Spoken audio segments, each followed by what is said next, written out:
Chapter 22-23. Mu Yaja abruptly took a step forward and grabbed her by the throat. His palm was so wide and big that it was almost perfect for him to choke her. Just a slight squeeze, and her face changed. Her face flushed red, and the veins on her forehead were faintly bulging. Let go. The man's strength was truly terrifying. It was as if he could break her throat in the next second if he exerted a little more force. Under his grip, a suffocating feeling that could destroy heaven and earth assaulted her. She felt as if she was a tiny ant, and no matter how hard she struggled, she could not break free from his grip. Help! She could feel that the man was exerting a lot of force, as if he wanted to strangle her to death. Seong-yu was taken aback by this sudden turn of events. She was stunned for a few seconds before she came back to her senses. She hurriedly went up to Yoon Chingmiao, trying to free her from the man's grasp. However, she seemed to have underestimated the strength of Mu Yaja's grip. She begged for mercy while trying to pry off his hand with her fingers, but the man's fingers were like steel nails that were tightly wrapped around her neck. No matter how hard she tried, they would not budge. Yoon Chinli, too, panicked. She stood aside in shock, her face ashen like a wax statue. Let go. I beg you. You'll kill me. The kitchen door suddenly opened. Yoon Shusha walked out. She was not surprised to see this scene. In fact, she was unusually calm. She watched in silence for a long time until Yoon Chingmiao looked like she was about to faint. She then walked forward and held Mu Yaja's wrist, saying gently, "Don't be angry. Let go." Mu Yaja still refused to let go. "Be good." Yoon Shusha tiptoed and gently pecked him on the cheek. Mu Yaja let go of his hand abruptly. Yoon Chingmiao's body broke free from the restraint at once, and due to the inertia of gravity, she fell limply to the ground. She had just fallen to the ground, clutching her neck and coughing crazily. Her entire face was red all the way to her neck, and her eyes felt like they were about to pop out. Just as she was coughing non-stop, someone suddenly grabbed her neck again. She raised her head in a panic, only to meet Yoon Shusha's cold eyes. Yoon Shusha grabbed the woman's collar with one hand and lifted her up from the ground. She did not know where she got her strength from, but with one hand holding the woman, she used the other to give her a tight slap. Bang! A thunderous sound was heard. Yoon Chingmiao was completely dumbfounded by the slap. Her eyes turned red and her lips trembled as she felt wronged. "I've always been very courteous to you. Because you're half my family, I've taken good care of you. But I seem to have overestimated myself. If you treat a dog well, the dog will wag its tail and beg for mercy. But what about you? You're worse than a dog." Seong-yu felt humiliated and called out in disappointment, "Shusha, how can you say that? What do you mean you're worse than a dog? Isn't that so?" Chapter 22-24. With that, Yoon Shusha flung Yoon Chingmiao away. Yoon Chingmiao stumbled a few steps backward and bumped into Yoon Chinli. Tears rolled down her cheeks. They thought that Yoon Shusha was made of water and could be molded into any shape they wanted, but this was the first time they saw her angry. It was so scary. "Why aren't you getting lost?" Yoon Shusha reminded her coldly. Yoon Chingmiao's shoulders heaved a few times. In a fit of anger, she picked up her bag and ran out of the door. "Chingmiao!" Seong-yu chased after her and shouted. She exchanged glances with Yoon Chinli before carefully sizing up Mu Yaja. Feeling awkward, she could not care less and chased after her with Yoon Chinli. "Stop right there." Seong-yu stopped abruptly and turned around. Yoon Shusha said expressionlessly, "I'm warning you, don't harass my family in the future, including Uncle Yeho. Also, keep your mouths shut when it comes to my matters. Otherwise, I won't be so nice." The house quieted down at once. Just as Yoon Shusha turned around, the man grabbed her arm and pulled her into his embrace. "Little thing, why are you so fierce all of a sudden?" Mu Yaja was in a good mood as he ravaged her little face lovingly. When she flared up earlier, he unexpectedly found her adorable. It was rare to see her lose control like this. She was probably angry. Yoon Shusha, as if coaxing a child, Mu Yaja gently stroked her hair and coaxed her. "Don't be angry anymore. Be good." Yoon Shusha broke out in a cold sweat and pushed him away abruptly. "Hey, are you coaxing me like I'm a puppy?" Yo-Yo suddenly ran into the house and stood at the door. She asked suspiciously, "Mommy, what happened just now? I saw the old witch and 2 little witches leave in a huff." Suddenly thinking of something, Yo-Yo's face darkened. She asked suspiciously, "Did those 3 bad people bully Mommy?" Yoon Shusha's lips twitched. Feeling that the father and son were spoiling her like a child, she pushed Muyaja toward the door. All right. The bad people have been chased away by Mommy. Be good and go have a snowball fight." "Mommy," Yo suddenly looked at her father sympathetically and said kindly, "If you want to have a snowball fight, at least give Daddy a pair of gloves, right?" Yoon Shusha's faces she stuck out her tongue. Mommy's right hand. She ran to the cloakroom and took out a pair of gloves. She walked out and put them on for him as she urged, "All right, go now. Mommy's afraid of the cold, so I won't play with you. Daddy will play with you." With that, Yoon Shusha added, "We'll come back to make dumplings together later." Yo-Yo glanced at Yoon Shusha's nonchalant expression and felt reassured. She stuck her tongue out and said, "All right, Mommy will prepare the filling for the dumplings first. We'll make dumplings together later." With that, he held Muyaja's hand impatiently and ran out of the house. Yoon Shusha returned to the kitchen and put the clean dishes into the dishwasher. She took off her apron and walked to the balcony. Leaning against the window, she silently looked out at the courtyard. From her angle, she could observe the battle. Chapter 22-25. In the courtyard, the 4 of them were divided into 2 teams. Yo-Yo and Muyaja were in one team, while Gongjie and Xiaochen were in the other team. However, no matter how one looked at it, Xiaochen's team was more powerful. Gongjie smiled sinisterly and shook Xiaochen's hand. Then, the uncle and nephew looked at the other team and said ruthlessly, "You're finished. Be careful not to get destroyed by us." However, Yo-Yo refused to admit defeat and said, "Uncle, don't underestimate my and Daddy's fighting skills.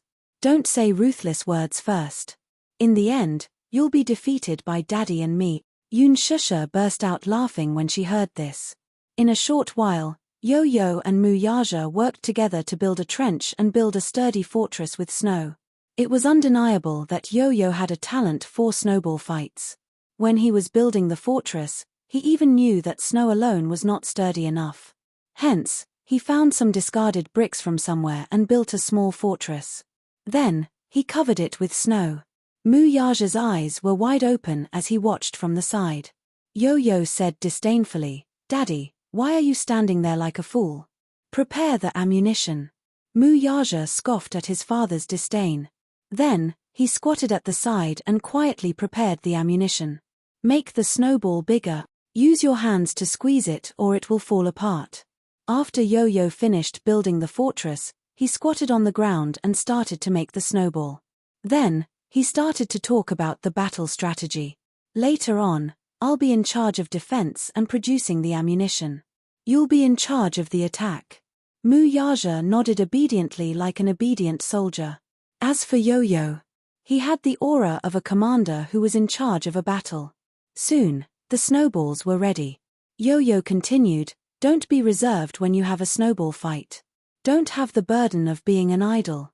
Attack them crazily until they kneel and beg for mercy." Muyaja imagined Gongjie kneeling in front of him and begging for mercy. Suddenly, a strange smile appeared on his face. "Okay, let's fight." Gongjie hadn't finished building his fortress yet. Although Xiaochen was a fierce fighter, he was clumsy when it came to work behind the scenes. Compared to Yo-Yo, who was the king of craftsmanship, what about Gongjie? It wasn't any better. Yo-Yo had already made the snowballs, but they had only built half of the fortress. While the uncle and nephew were still figuring out how to build the fortress to be strong enough, Muyaja and Yo-Yo's first wave of attacks had already arrived. A solid snowball smashed into Gongjie's head with a dong sound. Ouch! Gongjie screamed and fell to the ground. Little Ichen was flabbergasted. Usually, when a snowball smashed into a person's body, it would scatter and turn into broken snow. However, Yo-Yo and Muyaja had figured out that during a snowball fight, the snowball had to be squeezed tightly to remove the moisture from the snow. Muyaja had a lot of strength in his hands. A snowball was squeezed into an ice ball and smashed onto Gong Jie's head, but it didn't shatter. It was obvious how strong it was. Such a snowball would hurt the most when it hit a person's body. It was like a hard rock. Gong Jie held his head and got up from the ground. Mu Yaja threw 2 more snowballs at him. He seemed to be aiming accurately. All 3 snowballs hit Gong Jie's head without missing a target. Chapter 22-26. Gong Jie howled again as he suffered 3 consecutive critical hits and fell to the ground. Yo-Yo laughed maniacally and said humiliatingly, "Uncle, you're a weakling."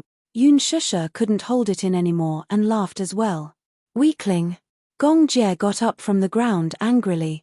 Perhaps he was too agitated, so he grabbed a ball of snow from Mu Chen's unfinished fortress. He squeezed it slightly and threw it at Mu Yaja. Mu Yaja moved elegantly and dodged it nimbly. The snowball smashed onto Yo-Yo's body and shattered immediately. It didn't hurt at all. Mu Chen said pitifully, "Uncle, don't touch my fortress." Smack! Gong Jie hit his head in disappointment and said gloomily, "They're already at our door. Why are you still building a fortress? Let's start fighting." Xiao Ichen gave up on the fortress and stopped defending. He grabbed a snowball from the ground and threw it at Mu Yaja. The uncle and nephew sent snowballs flying at Mu Yaja one after another. The flames of war spread. Yo-Yo went back to the fortress and started to make snowballs continuously. Then, he sent them to the battlefield continuously. He cheered for Mu Yaja loudly, "Daddy, go. Kill them." Mu Yaja went all out as he attacked the pair of uncle and nephew. Yo-Yo snowballs were of excellent quality. They had strong attack power and increased the critical hit attribute. Seeing this, Yun Shusha laughed so hard that her stomach hurt. How were those snowballs? They could be considered ice balls, right? Xiao Ichen and Gong Jie's fighting skills were top-notch, especially Gong Jie. After all, he was an adult and his skills were on par with Mu Yaja's. With Xiao Ichen's help, they were equivalent to half of Mu Yaja's fighting skills. The 2 of them cooperated well and attacked together. However, both of them were on the front line and lacked ammunition. The 2 of them were evenly matched. Yo-Yo watched the battle and made snowballs at the same time. He was overjoyed. Yun Shusha couldn't help but feel sorry for Yo-Yo. Then, she smiled in relief. Putting aside those annoying matters from just now that he had calmed down and watched the family of 4 make a mess in the courtyard, a kind of peaceful happiness arose spontaneously. Yo-Yo hadn't played so happily in a long time, right? When he was a child, every time it snowed in winter, many children would run out of the house to have snowball fights. In the past, at this time, the little guy would lie on the window and watch with envy and yearning. However, because of his health, he was ordered to stay at home. Therefore, he could only envy. However, it was different now. With Gong Jie, Xiao Ichen, and Mu Yaja as his playmates, he probably wouldn't feel lonely this winter. In the courtyard, the smoke of gunpowder filled the air and the flames of war raged on. Gong Jie and Little Ichen fought side by side in a ferocious battle. Mu Yaja, too, went all out. He was actually on par with the 2 of them alone. The 4 of them had a strong desire to win. Even though it was just a game, they gave it their all and didn't hold back at all. Xiao Ichen saw that his father couldn't win, so he quickly aimed at Yo-Yo. Hence, he picked up a snowball and attacked Yo-Yo. Chapter 22-27. Yun Shusha could not help feeling eager to give it a try. Just looking at it made her excited. Hence, she put on her gloves and scarf and sneaked into the yard. Without thinking, she joined Yo-Yo's team. Yo-Yo was excited when she saw her mommy. "Mommy, you're here too?" "Yeah.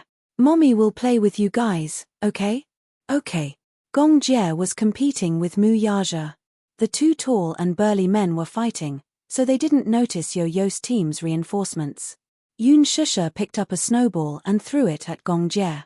The snowball hit Gong Jie's neck.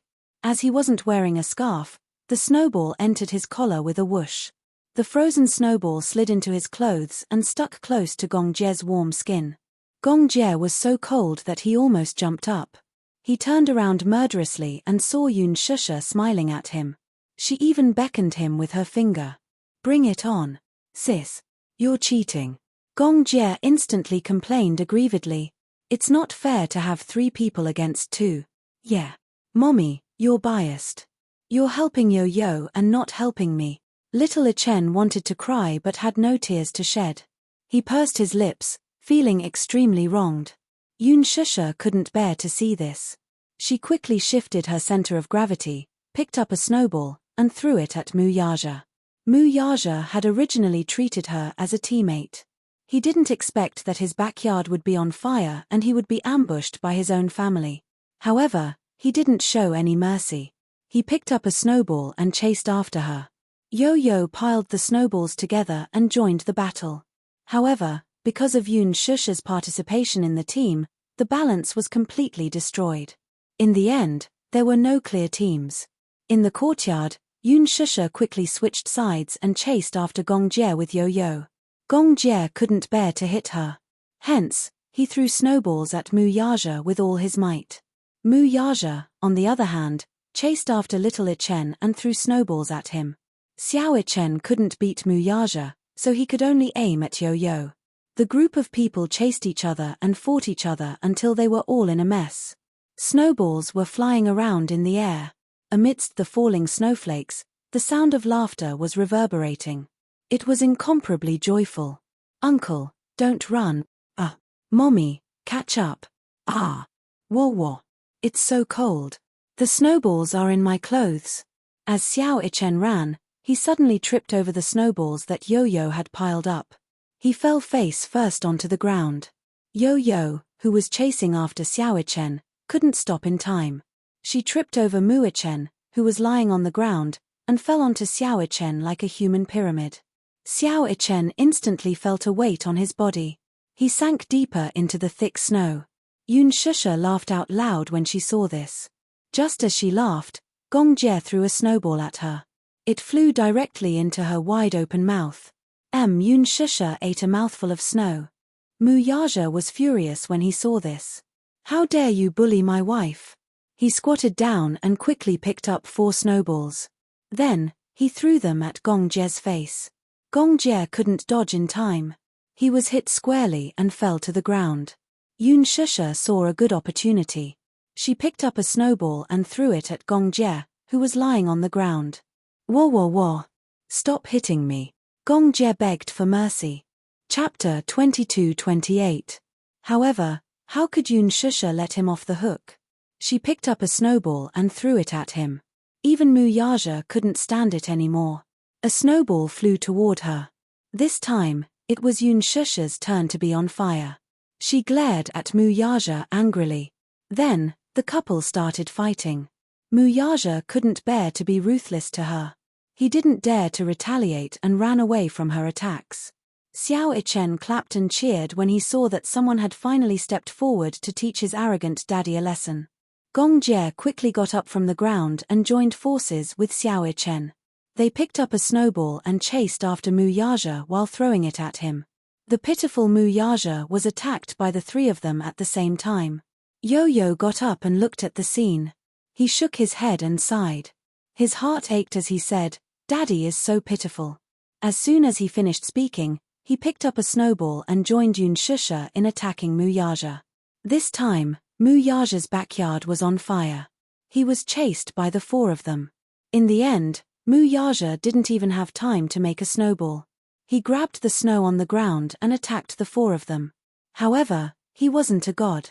No matter how powerful he was, he couldn't withstand the attacks of the 4 of them. Furthermore, the team had Gong Jie and Little Ichen, who were highly skilled fighters. Soon, he was defeated and fell to the ground under the 4 men's attacks. Ha. Xiao Ichen felt that he had vented his anger and clapped his hands. Mu Yaja stood up gloomily. Gong Jie rushed forward and wiped his face with a snowball. Ha. After the snowball fight, the 5 of them returned to the house. Xiao Ichen complained that his hands were cold and wanted to quickly get a basin of hot water to soak his hands. Yun Shusha immediately stopped her. You can't soak in hot water. If you soak in hot water after the snow is removed, you'll easily get frostbite. But my hand is a little cold, Xiao Ichen said pitifully. Yun Shusha squatted down in front of him and held his hand gently.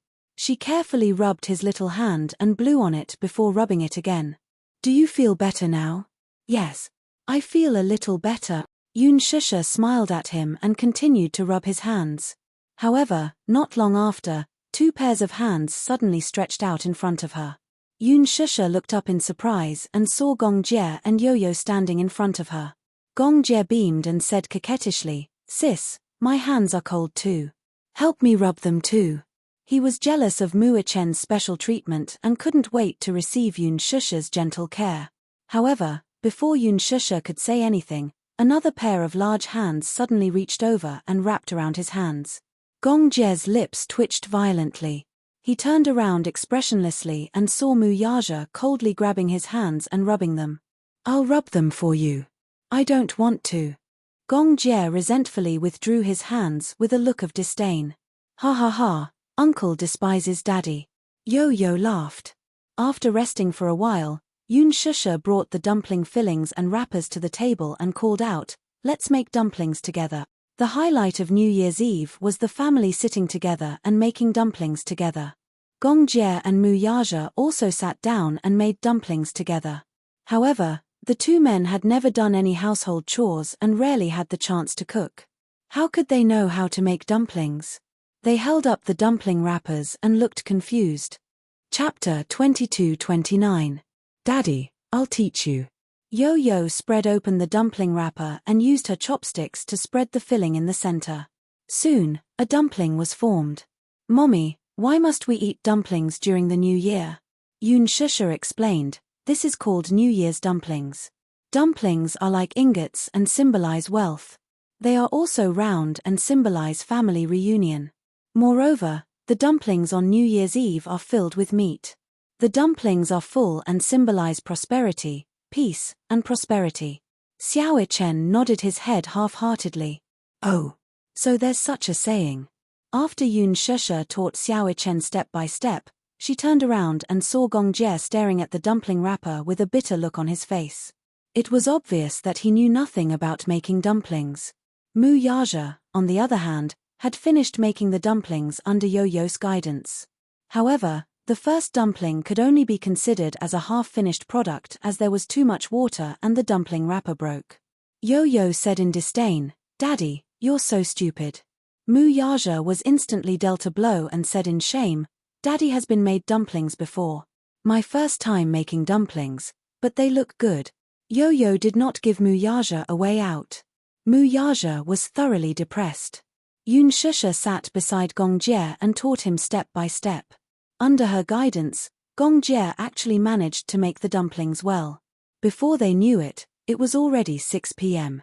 Yoon Yecheng walked downstairs and saw that the dumplings were already made on the table. Yoon Shusha and Yo-Yo were busy in the kitchen. Mu Yaja was in charge of assisting, while Gong Jie and Xiao Chen were watching TV in the living room. There would be a spring festival gala on New Year's Eve. Although it was not time yet, it was already being previewed and replayed last year's gala. Hey, what about Seong Yu and the other two? Yoon Yecheng realized that the mother-daughter pair was no longer around, but after giving it some thought, he guessed that the three of them were tactful enough to return home. At 7 o'clock in the evening, the reunion dinner was ready. Yoon Shusha stood at the door and looked around for a while. She waited bitterly for a long time, but there was still no sign of Hua Jin. Could it be that he had forgotten? She returned to the house in disappointment. Hua Jin took a taxi to Xiangti Walk.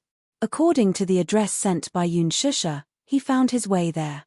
Standing at the door, through the floor-to-ceiling window, he could easily see the harmonious scene in the living room. The family of 6 sat around the table, laughing and chatting happily. It was a happy and harmonious atmosphere. He couldn't help but feel envious. Envy and yearning rose from the bottom of his heart. How many years had it been since he spent the new year with his family like this? As far as he knew, there was no concept of celebrating the new year. He was homeless, to begin with, so such a scene could only be an extravagant wish for him. Hua Jin walked to the door and reached out to press the doorbell, but just as he reached out, he realized that he did not have the courage to press the doorbell. He furrowed his brows and retracted his hand guiltily. He blew on his hand and rubbed it gently. Outside the house, Heavy snow was swirling in the air. The snow was getting heavier and heavier. It was as if countless cotton balls were floating in the air. Hua Jin was wearing a coat and a scarf. The fluttering snow landed on his body and face. Standing in the snow for a long time, even his eyelashes were lightly covered with a thin layer of snow. With just a gentle blink, the snow fell from his eyelashes and was blown away by the wind. Chapter 22:30. He yearned for it but didn't dare to step in, as he felt like a foreigner with nowhere to return home. Hua Jin slowly took a step back and returned to the courtyard. Through the French windows, he stood there quietly for a long time, silently looking at the harmonious scene in the house. While he was envious, he also felt that he shouldn't disturb such a warm moment. He probably wouldn't be welcomed, right? He didn't dare to imagine that when he walked in, those pairs of doubtful, repulsive, or conflicted gazes would be directed at him. Just the thought of it made him feel exceptionally uneasy and helpless, so it made him feel awkward and even more nervous. At the same time that his heart was uneasy and timid, there was also a kind of loneliness. Would such a warm light be lit for him? Because of this flustered state of mind, he ultimately didn't have the courage to step in. Turning around, like a deserter, he actually wanted to quickly escape from this place. Hua Jin had just turned around when a voice sounded from behind him. Hua Jin. Hua Jin's back view paused as he turned around in shock. But he saw Yun Shusha had unknowingly opened the door and was standing at the doorway, looking at him with a joyful and coquettish expression on her face. "Why are you only here now?" Hua Jin looked at her helplessly, not knowing what to say. He had actually arrived earlier, but with an inexplicable uneasy feeling, he paced back and forth outside the door for a long time, ultimately unable to muster up the courage to step in. Yun Shusha walked towards him and pulled his hand reproachfully. "You're here so late. Everyone's waiting for you and the hot dishes haven't been served yet. Quickly come in." Shusha.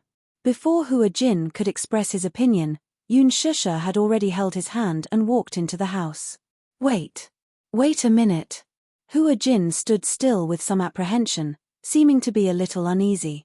Yun Shusha turned around in astonishment, only to see his desolate expression, which made one's heart ache as he stammered, "Everyone. Will everyone welcome me?"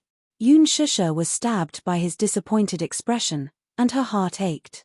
However, Hua Jin smiled awkwardly and said quietly, "I'm afraid. I'll disturb you, Shusha." "How about, what are you talking about?" Yun Shusha tenderly held his hand and smiled charmingly. "Everyone is waiting for you." That one sentence touched his heart all of a sudden.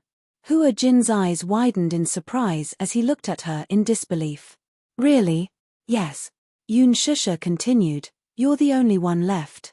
After the New Year's Eve dinner, let's go to the riverside to set off fireworks. We've already made an appointment. You can't break it." Hua Jin's heart skipped a beat, and a warm current flowed into his heart without any warning. Yun Shusha didn't care about his concerns and led him into the house. Hua Jin didn't struggle or avoid her and allowed her to lead him into the living room. The heater was turned on in the spacious living room.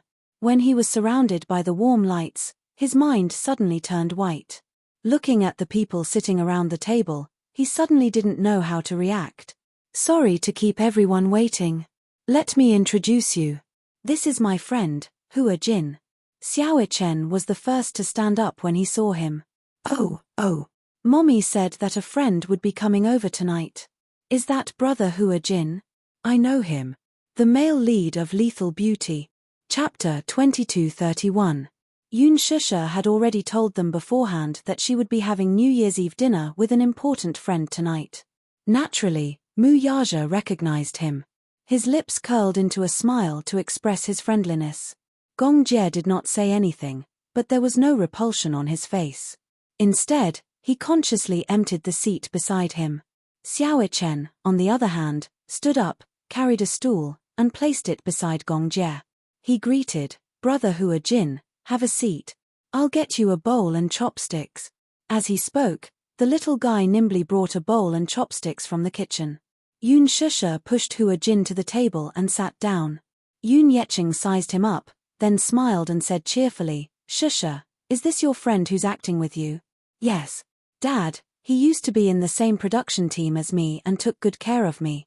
He's considered my senior. Yoon Yeching immediately said, Aya, this young man is so handsome. He's prettier than the girls. Hello, thank you for taking care of our shusha. After a few words of greeting, the atmosphere became harmonious. Hua Jin's blank mind was injected with a trace of vitality, and the uneasiness quickly dissipated. He greeted them one by one. His mouth was sweet, and he coaxed Yoon Yeching happily. Yoon Shusha also sat down. As she picked up food for him, she rebuked, I wanted you to come earlier so that we could make dumplings together. Hua Jin smiled and was about to explain. Mu Yaja suddenly turned to ask him, can you drink?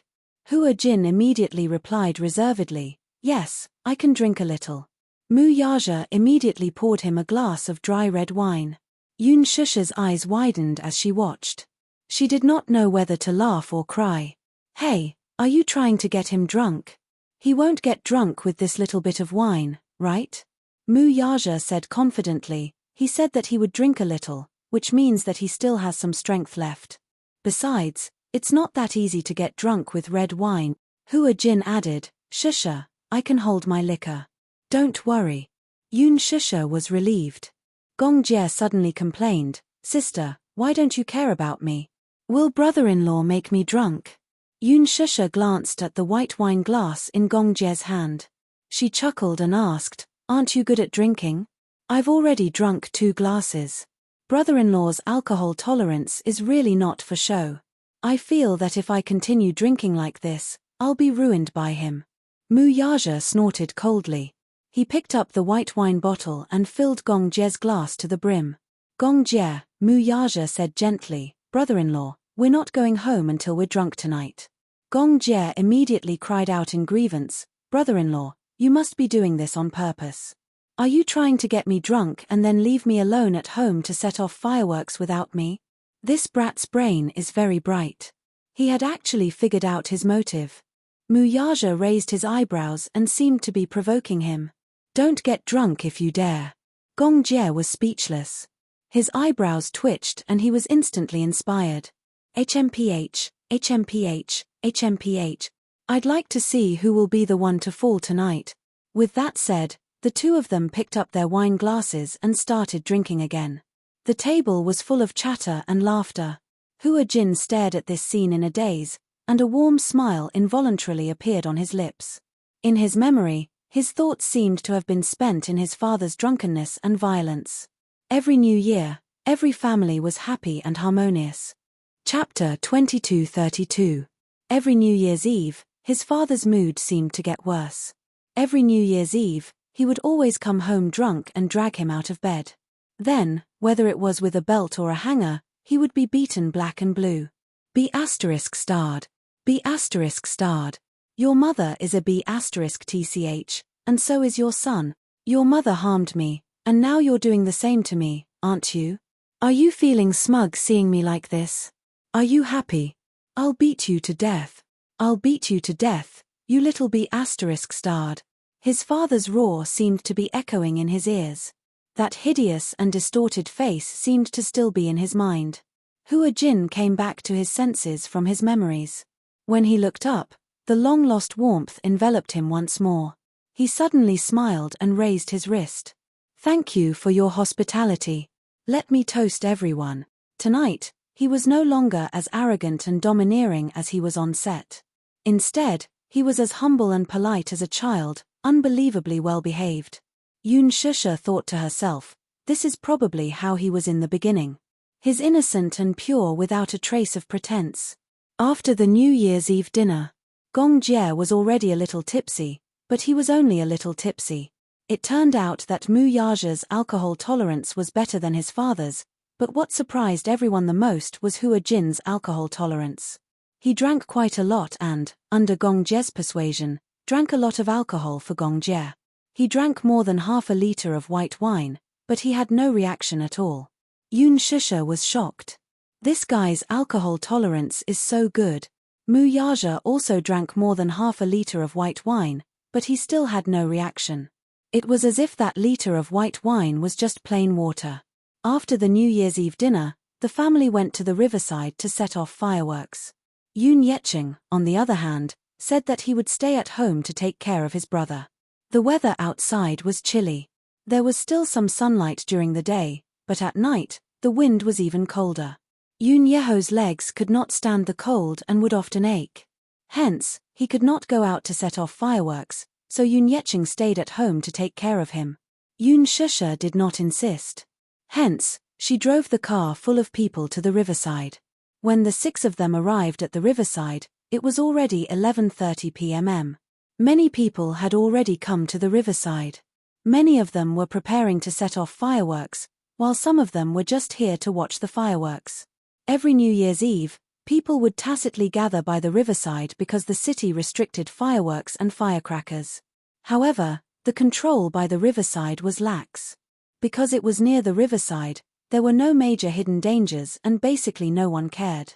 Yoon Shusha bought a lot of fireworks, including large artistic fireworks.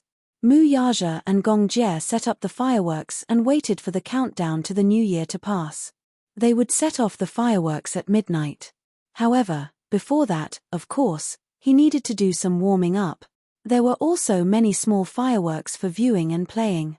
Xiao Ichen, who had never set off fireworks on New Year's Eve, was so excited that he chased after Yoon Shusha, shouting for fireworks. Yoon Shusha gave him a fireworks stick. Xiao Ichen held it in his hand, but he was confused and did not know how to light it. Yo-Yo muttered, "Idiot, haven't you set off a fireworks stick before?" "No, I haven't."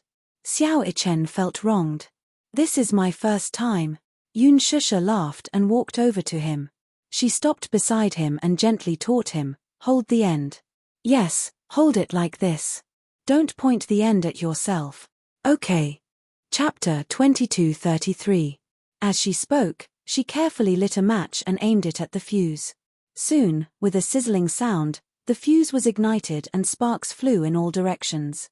Xiao Ichen excitedly held the end of the fireworks stick tightly. However, he was so nervous that he didn't dare to move as if he was facing a formidable enemy. Soon, the fireworks lit up.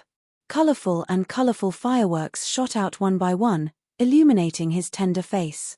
"Wow! It's so beautiful!" Xiao Ichen exclaimed in shock and excitement. Soon, Yoon Shusha also lit up a fireworks stick for Yo-Yo. However, unlike Xiao Ichen, Yo-Yo wasn't as nervous and helpless as Yo-Yo was when he set off fireworks for the first time. He calmly held the fireworks stick and gently waved it in the air. The colorful fireworks danced in the night sky, forming a gorgeous streamline. It was beautiful and compelling. When Xiao Ichen saw that fireworks could be played like this, he excitedly imitated Yo-Yo and waved it. The 2 little guys were overjoyed. Hua Jin was originally standing at the side and watching in a daze. Yoon Shusha suddenly handed him a fireworks stick and smiled. "Hua Jin, let's do it together." "Okay." Hua Jin took the firecracker from her, and she lit it for him. The colorful fireworks lit up his smiling face in an instant. Hua Jin held the fireworks stick and waved it gently as he leaned against the river. Gong Jie and Mu Yaja also took out a more beautiful type of fireworks and set it off. Ha ha ha. Xiao Ichen quickly finished setting off the fireworks in his hand. When he turned around and saw the fireworks in Gong Jie's hand, he was extremely envious. "Wow, wow, wow. The fireworks set off by Uncle are so beautiful. I want to set them off too. I want to set them off too." Gong Jie walked over and carried Xiao Ichen with one hand. He handed the fireworks in his hand to him. "Here. Take it, you can play with it." "Thank you, Uncle." Xiao Ichen beamed with joy and waved the fireworks stick in the air. After Yo-Yo finished setting off the fireworks, Yoon Shusha passed the fireworks in her hand to him to play with. Hua Jin stood at the side and watched as Yoon Shusha hugged Yo-Yo and set off the fireworks with a smile. He felt as though his heart had been cut open and was burning. It was at this moment that Hua Jin suddenly felt that Yoon Shusha's world, be it her or her surroundings, was emitting an incomparably dazzling light. He desperately wanted, and longed, to enter his world. Even he didn't realize that Yoon Shusha's every move was like a level 10 tornado. It was so powerful that it disturbed his mood. At that moment, he felt like a young boy who had just experienced love for the first time. His emotions were so high that it felt like a dam was about to burst. Hua Jin stared at Yun Shusha's back view in a daze. Unknowingly, tears streamed down his face. Yun Shusha glanced back and was about to ask Hua Jin to join her when she saw him standing silently behind her. Against the backdrop of the fireworks, there was a clear tear stain on his face. It was a ghastly sight. She was shocked. She put Yo-Yo down and walked up to him. However, she saw Hua Jin staring at her in a daze. His large eyes were faintly moist. Hua Jin. What's wrong with you? Yun Shusha reached out and gently wiped away his tears. She was a little flustered as she asked, What's wrong with you? Why are you crying? Crying? Hey! Was he crying? Chapter 22:34. What's wrong? Yun Shusha felt even more helpless. Hua Jin immediately shook his head and explained, It's nothing. I'm fine. Then, why are you crying? Hua Jin said dejectedly, I'm just a little envious of him. Yun Shusha followed his line of sight and turned around, only to see the back of little Ichen and Yu standing together. She was suddenly acutely aware of the actor's current state of mind and came to a realization. He was probably envious of Yo-Yo and Xiao Ichen. Xiao Ichen and Yo-Yo are so happy. I'm just a little envious of them.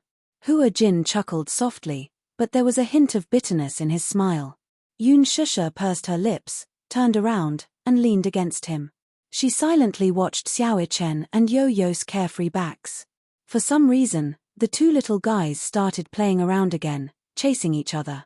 Yo-Yo chased after Xiao Ichen. Xiao Ichen cleverly hid behind Mu Yaja. The two little guys ran around Mu Yaja, chasing after each other. Mu Yaja couldn't stand it anymore. He reached out and carried Xiao Ichen, placing him on his shoulder. Taking advantage of Mu Yaja's height, Xiao Ichen smiled proudly and made a funny face at Yo-Yo. Yo-Yo was naturally indignant. He ran over and tugged at Gong Jie's sleeve. No one knew what he said, but Gong Jie lifted Yo-Yo high above his head and made him sit on his shoulder. Yo-Yo commanded Gong Jie as though he was a steed. Then, the two little guys continued to play around with each other. Xiao Ichen didn't hit Yo-Yo too hard because he knew that he was strong. If he really hit Yo-Yo, Yo-Yo would definitely cry. Hence, he went easy on him. However, Yo-Yo didn't show any mercy. He hit Xiao Ichen so hard that he cried out in pain. Gong Jie laughed heartily and encouraged Yo-Yo to bully Xiao Ichen. Mu Yaja couldn't stand it anymore. Seeing that his eldest son didn't live up to his expectations, he lifted Xiao Ichen and ran away. Carrying Yu, Gong Jie chased after them. The four of them, 2 adults and 2 children, were in an uproar. Yun Shusha immediately said, Hey, don't mess around. Be careful not to fall. Hua Jin was so amused that he laughed. Suddenly, he said gently, Shusha, do you know? I envy them for having such a gentle father and mother. Yun Shusha glanced at Hua Jin. Then, she silently looked at the messy scene. Suddenly, she laughed gently. If I were Hua Jin's mother, I would definitely dote on Hua Jin a lot. Hua Jin was stunned for a moment. He turned his head in surprise and looked at her. At that moment, Yun Shusha was staring at Mu Yaja and Gong Jie, as well as the backs of the 2 little guys chasing each other. Her gaze was unbelievably gentle. This was probably the radiance of motherhood. Looking at her own child, her eyes were filled with tenderness. This tenderness could melt even the coldest heart. All of a sudden, Yun Shusha heard Hua Jin's desolate and envious voice. I also wish that I was Shusha's child.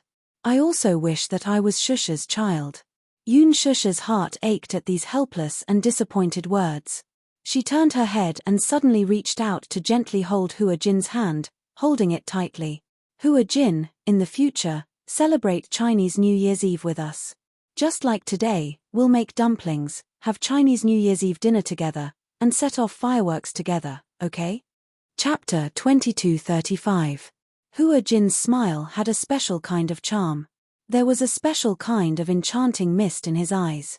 Usually, Yun Shusha rarely saw him show much sincerity in his smile. In front of the camera, he smiled modestly and hypocritically. On the surface, he looked like a humble teenager. However, when the camera turned, in the blink of an eye, the contempt and boredom in the corner of his eyes made that smile look especially ironic. In the crew, his smile became arrogant and insufferably arrogant, like a little demon king, like a rebellious child. Whether it was the director, the actors, or even the extras, he seemed to be deliberately angering them. He spoke ill of them until they were sad, and then he showed an expression of success. But immediately, another kind of indescribable sense of loss and loneliness would appear in his eyes. This kind of loneliness, like an isolated child, tried to use the worst way to attract anyone's attention, to get other people's care and flattery even if it was hypocritical. But at this moment, when Yoon Shusha turned her head and looked at Hua Jin, she saw him looking at the night sky. His eyes were like hidden stars, bright and shining. This seemed to be his true appearance. Naive, innocent, and simple like a child who didn't know anything about the world. There was no longer a sharp edge on him, and he was so white that he was not stained with any dazzling colors. He said, "I also hope that I am Shusha's child." It sounded like a very normal thing to say. But from his tone, Yoon Shusha could hear a bit of helplessness and yearning. This kind of helplessness and yearning made her heart ache inexplicably. She had never been a person who was overflowing with love. She hated those clichés and hypocrisy. But her love for Hua Jin, under Hua Jin's smiling gaze, the pain in her heart suddenly overflowed and overflowed. She couldn't help but hold his hand tightly. She just wanted to give him as much warmth as possible on such a cold night. A trace of insignificant warmth. Yoon Shusha looked up at the sky. At this time, there were already people who couldn't hold back their excitement and lit up the fireworks in advance. She couldn't help but think of her childhood. She still remembered the first New Year she spent with the Yoon family. She still remembered that Yoon Yecheng had specially bought a lot of fireworks to set off that year. Some of them were very expensive, easily costing a few hundred yuan. There were even some big and beautiful ones that cost a few thousand yuan. Ordinary families would not bear to set them off. Usually, only those who were slightly wealthier would buy them.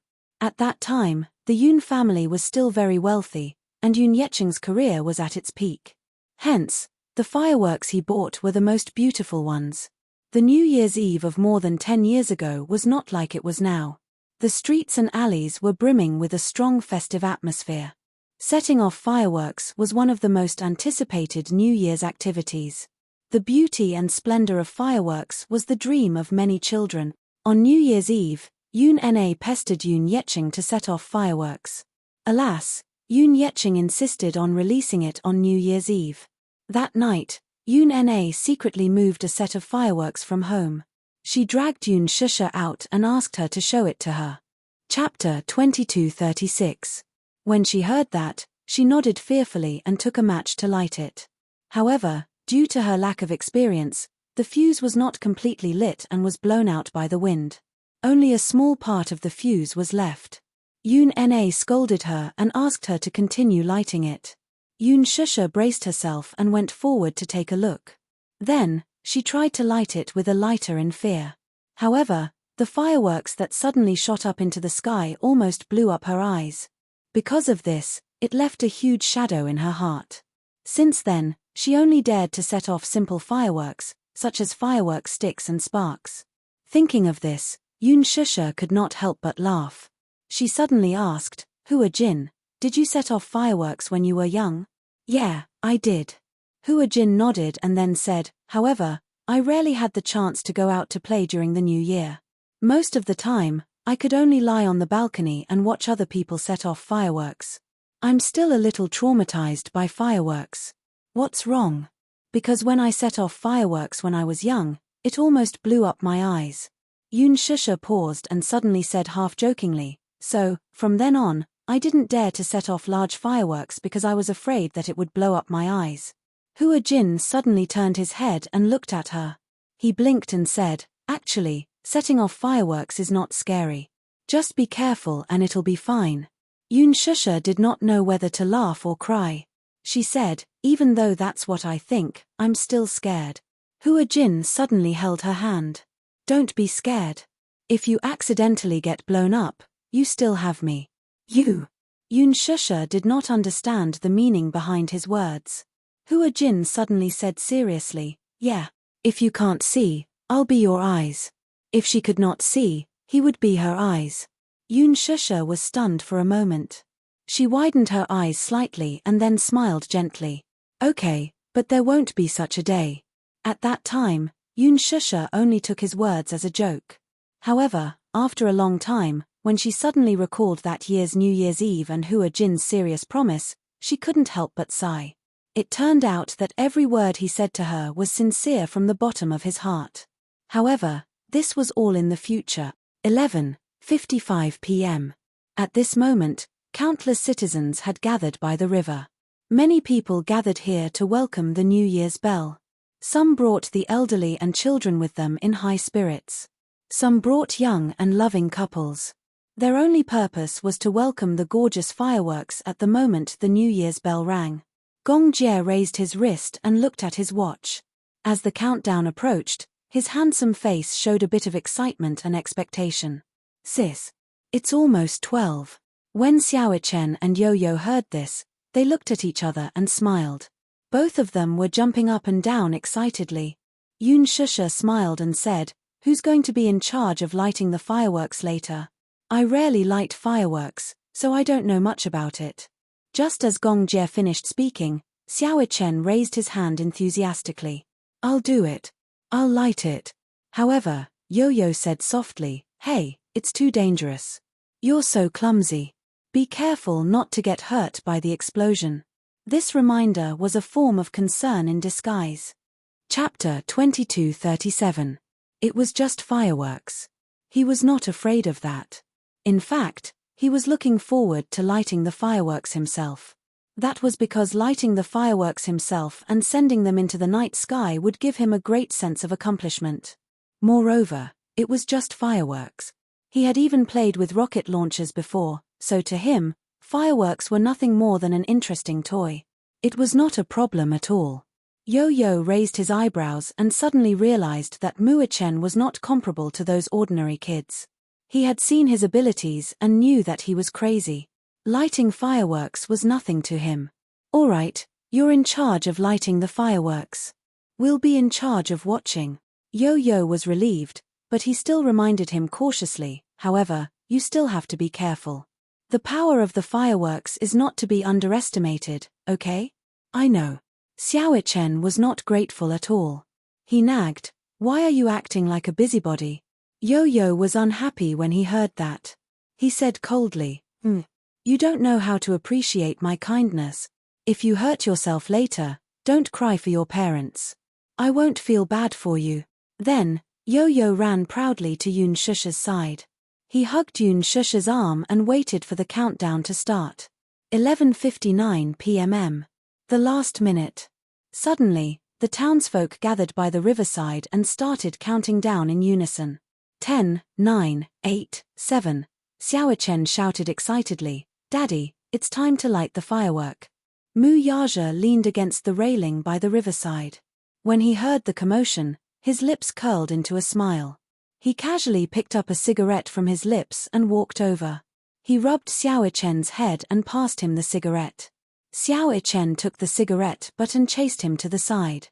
"Daddy, be careful." Mu Yaja walked to Yun Shusha's side. He reached out and gently hugged Yo-Yo in his arms. His other hand gently hugged Yun Shusha's shoulder.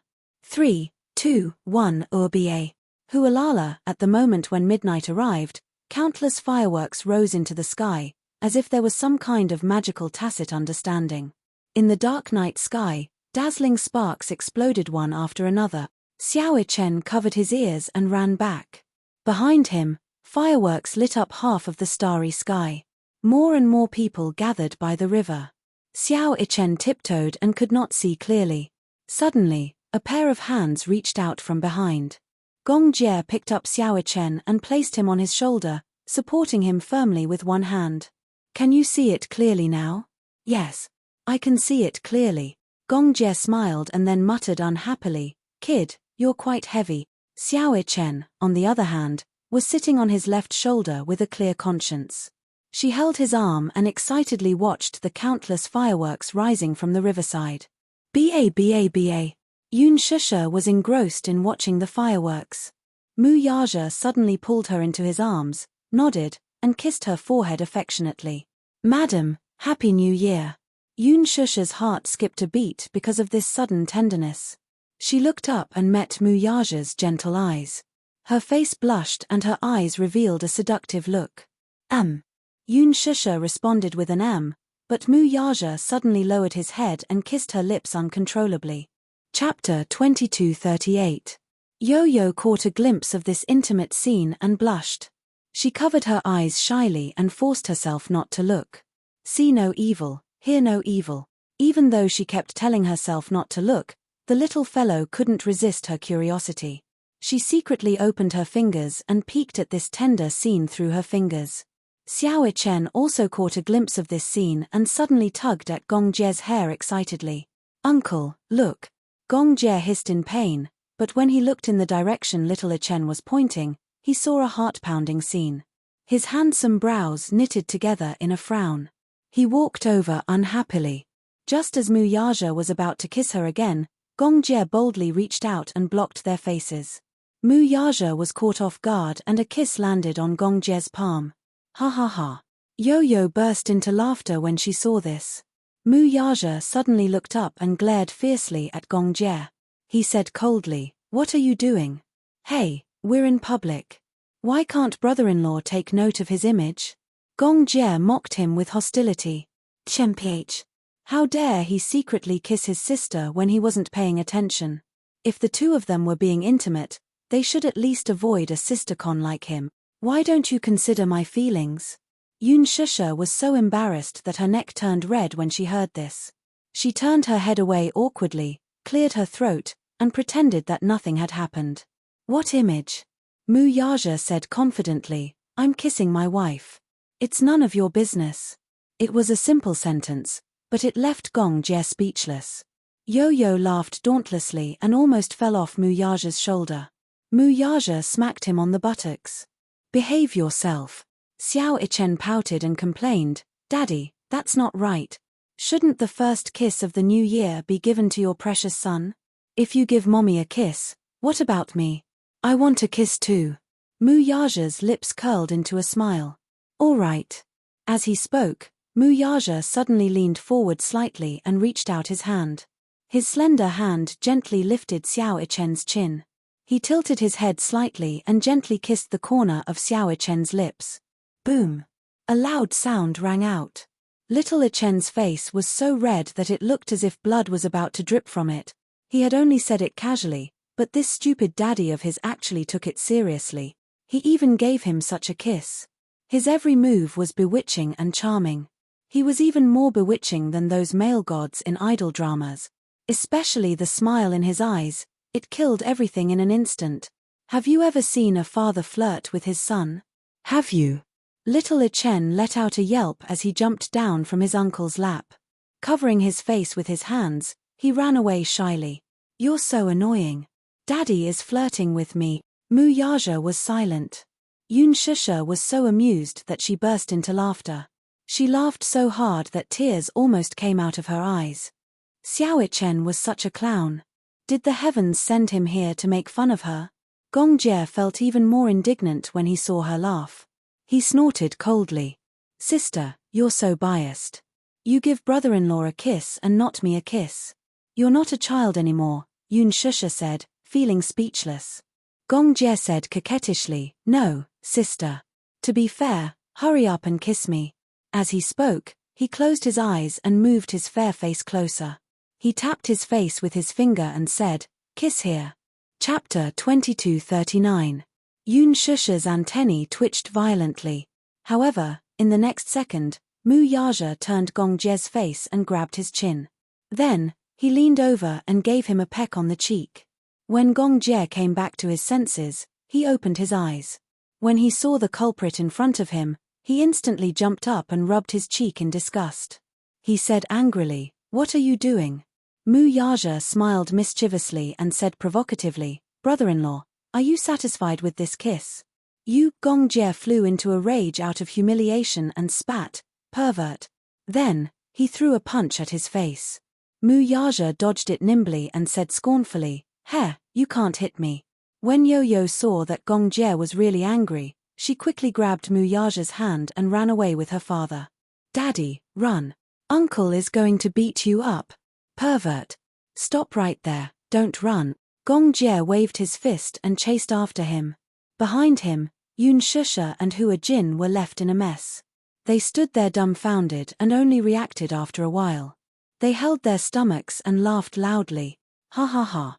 By the river, the fireworks set off the night scene, which was mesmerizing and beautiful. When they returned home after setting off the fireworks, it was already past 2 o'clock in the morning. Hua Jin originally wanted to go home early, but Yun Shusha said that they wanted to stay up for the new year tonight, so they could stay up together. After returning home, the two little fellows were naturally exhausted after such a commotion. However, Gong Jie and Mu Yaja were still energetic. Even after messing around for a while, they still looked energetic. Thus, Yun Shusha was dragged by the two men to play cards. Hua Jin naturally joined them. After a few rounds of warm-ups, they had a good grasp of each other's abilities. Of course, some of them still held back. Xiao Ichen was already asleep, but when Yo-Yo lay on the bed, she was wide awake and couldn't sleep.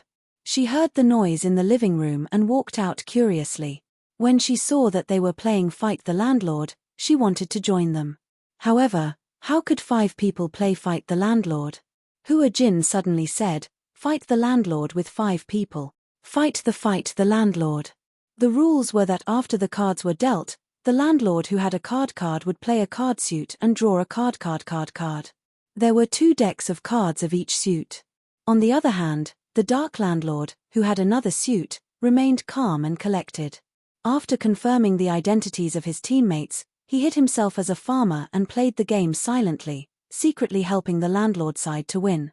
After sizing up everyone, the other 4 expressed that they did not have any objections and, the loser. If there's no punishment, it's a little boring.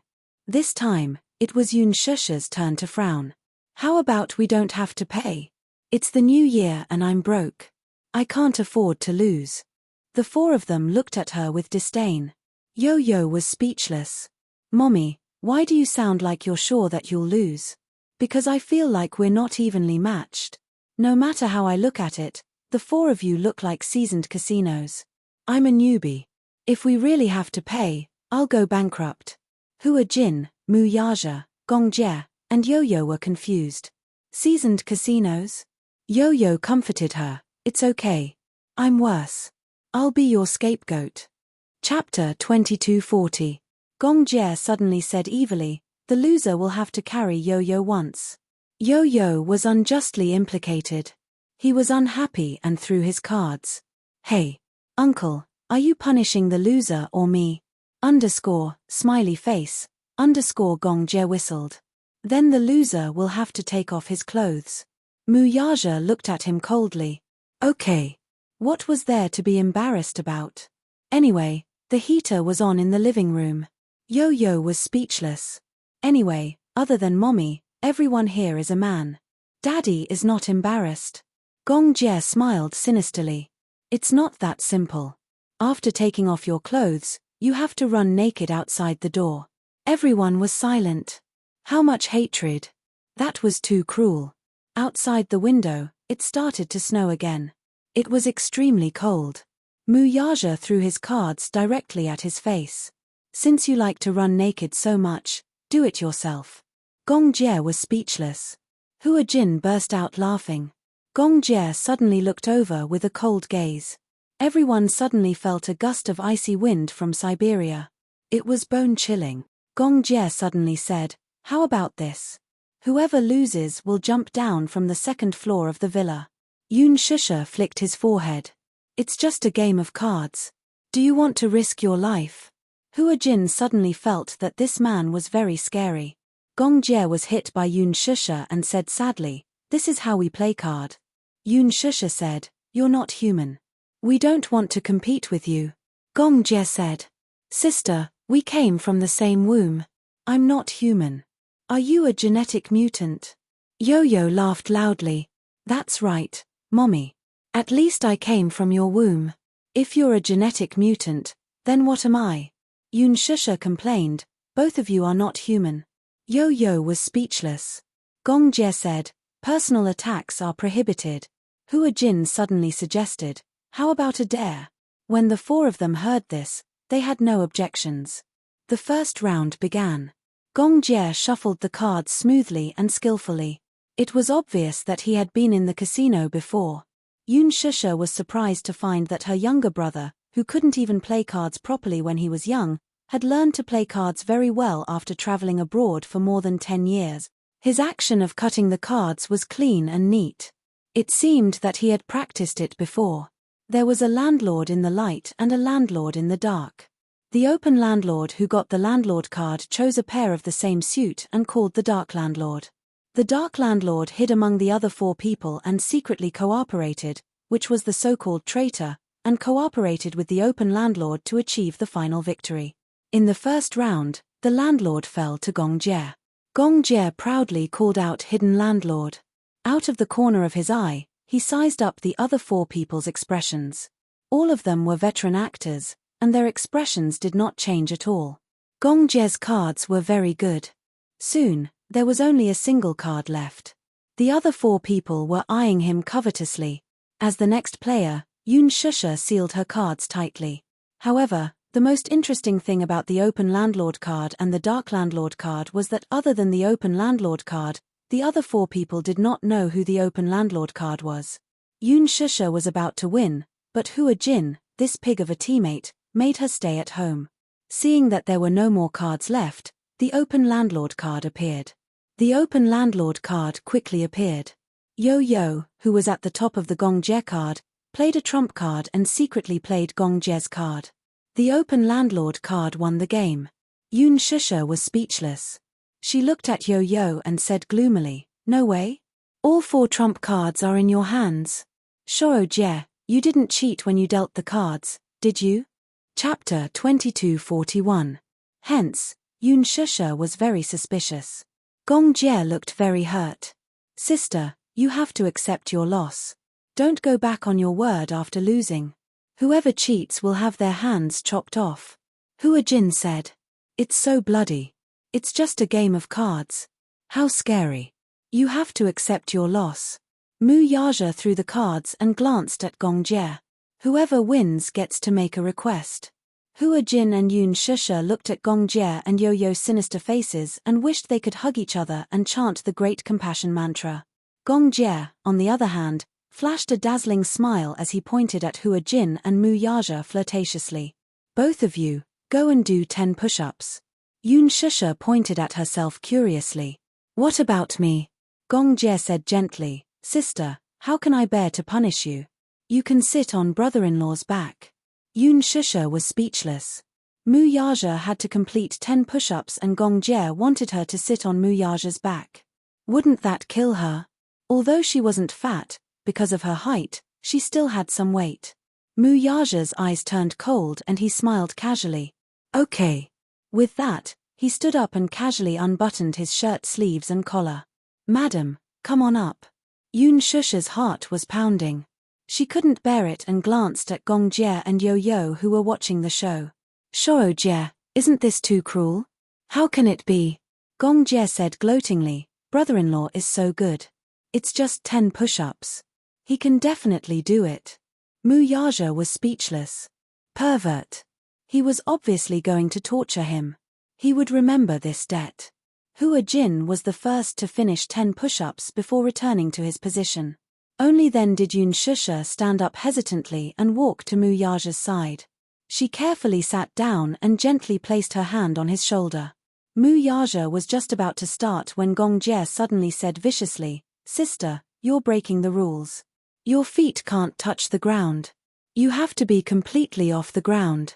Everyone, his feet were completely off the ground. In that case, wouldn't all her weight be on him? Could he take it? Mu Yaja was so angry that he laughed. Fine. Yoon Shusha tried to lift her feet off the ground and sat on it. Mu Yaja's expression changed slightly and sank. Fortunately, when he was serving in the military, he had also completed weight push-ups training. At that time, the intensity of the training was definitely much higher than this. But after all, he had been away from the military for a long time. Usually, he paid attention to training and did not undergo such high-intensity training. Brother-in-law, get ready to start. 10 push-ups, go for it. Yo-Yo cheered him on from the side. Daddy, go for it. Muyaja started to do push-ups. 1, 2, Yo-Yo counted nervously. The first 5 push-ups were done smoothly.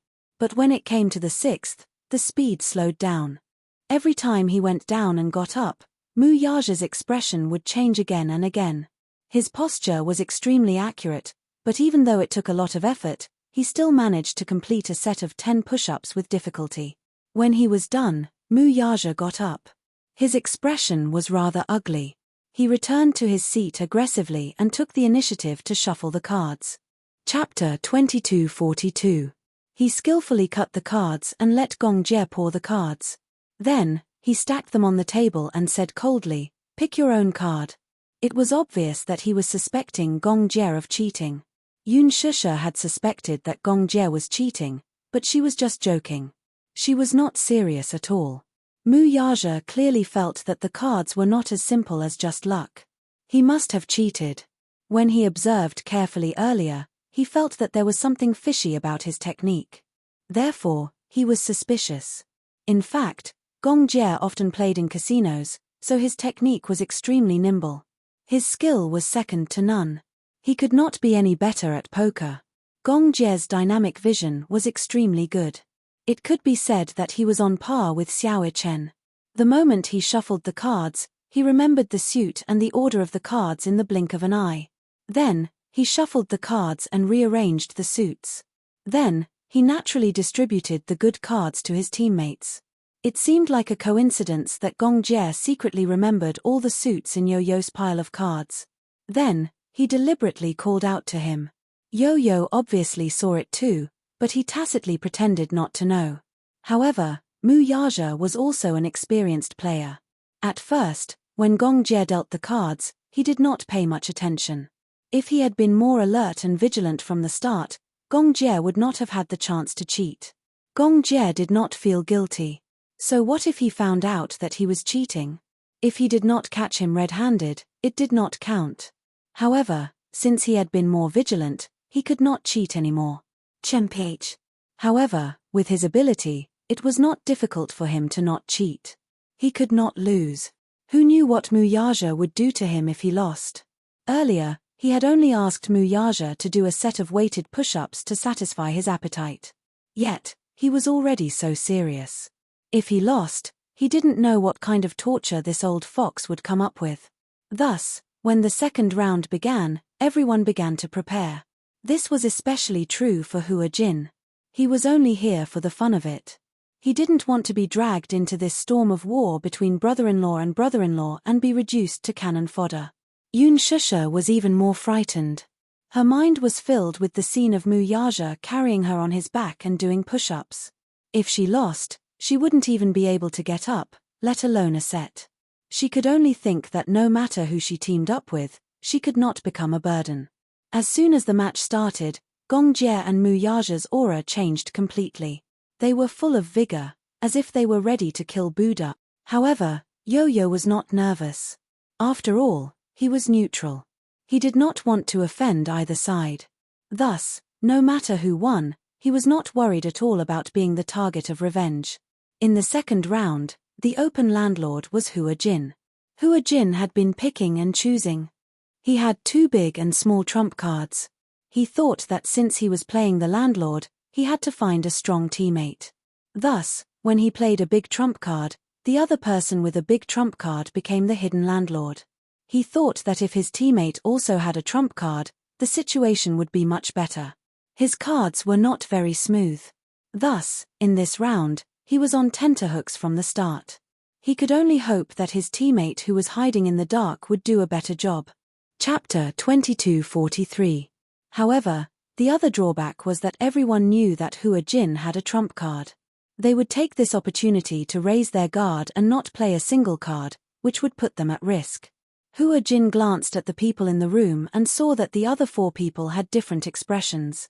He could not tell which one was his teammate. Yoon Shusha kept observing the situation. It was obvious that she was not the hidden landlord. Yo-Yo, on the other hand, looked indifferent. He held a card in one hand and rested his chin on the other. His gaze was lazy. It was obvious that it was not him either. Mu Yaja and Gong Jie looked at each other with hostility. As the two most powerful people in the room, the two of them happened to be sitting on opposite sides. At that moment, the two of them were glaring at each other. Their gazes collided and sparks flew. Before the game started, it was necessary to observe the opponent. The foreplay had to be done. Soon, the hidden landlord came to the surface. Gong Jie played a trump card and blocked Yo-Yo's small king. He was proud, as if he was very confident.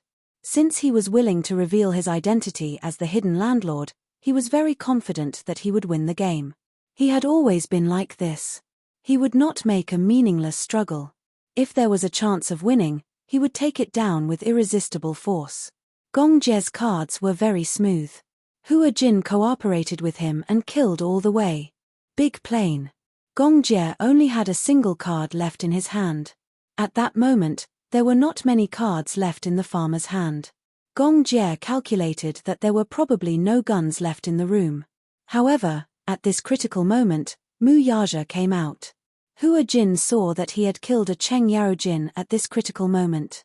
He did not hesitate to contribute the bomb in his hand. 5 6s was a very big bomb. No one could blow it up. However, the tragedy was that Hua Jin was not in Gong Jie's house. He could not put down his card. His next house was Yo-Yo. He played a single card to test the waters. There was no trump card left on the field. Yo-Yo made Hua Jin fall into despair. Gong Jie only had one card in his hand. As long as he didn't play a single card, he was basically unstoppable. Soon, Yo-Yo played a pair of 44-4s and placed Mu Yaja's cards on the table. Hua Jin received no more cards that could suppress him, and Gong Jie's cards were all alone. They posed no threat to him. Mu Yaja quickly threw out all the cards in his hand. The last card fluttered onto the table. Mu Yaja crossed his arms over his chest and arrogantly raised his chin. A sinister smile appeared on his face. It was as if he was silently brewing some perverted game. Gong Jie's face darkened and turned ashen. He looked at Mu Yaja, who was constantly sizing him up. His expression changed again and again. It was over. It fell into his hands. Gong Jie gritted his teeth and said angrily, "This man's gaze was perverted no matter how he looked at it." He did not know what tricks he was going to play. Hua Jin's eyes widened in shock. He did not expect this round to end like this. He had lost. The problem was that there was Gong Jie in his camp. The final punishment was destined to be a bloodbath. He had just done a set of push-ups. Fortunately, he had avoided a calamity. This time, would he be implicated in a perverted game like Gong Jie? In the end, his prophecy came true. Chapter 2244. When Yo-Yo heard this, she covered her mouth and snickered. Suddenly, she nudged Yoon Shusha's shoulder and asked softly, "Mommy, Daddy said we're going to play a game. Guess what kind of perverted game it will be?" Yoon Shusha shook her head blankly and said, "I can't guess. But it must be very perverted." Hua Jin accidentally overheard Yoon Shusha's words. Even though her voice was very low, he could hear it clearly because they were sitting opposite each other. Corporal punishment. He supported corporal punishment. Hua Jin would rather do push-ups than play this man's game. It must be very perverted, right? Sure enough, his guess was confirmed. Mu Yaja quickly announced the rules of the game, the tissue game.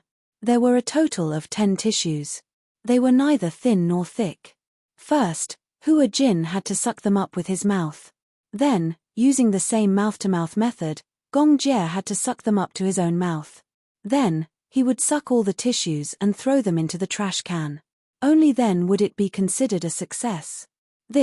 Wasn't this the same as a disguised mouth-to-mouth kiss?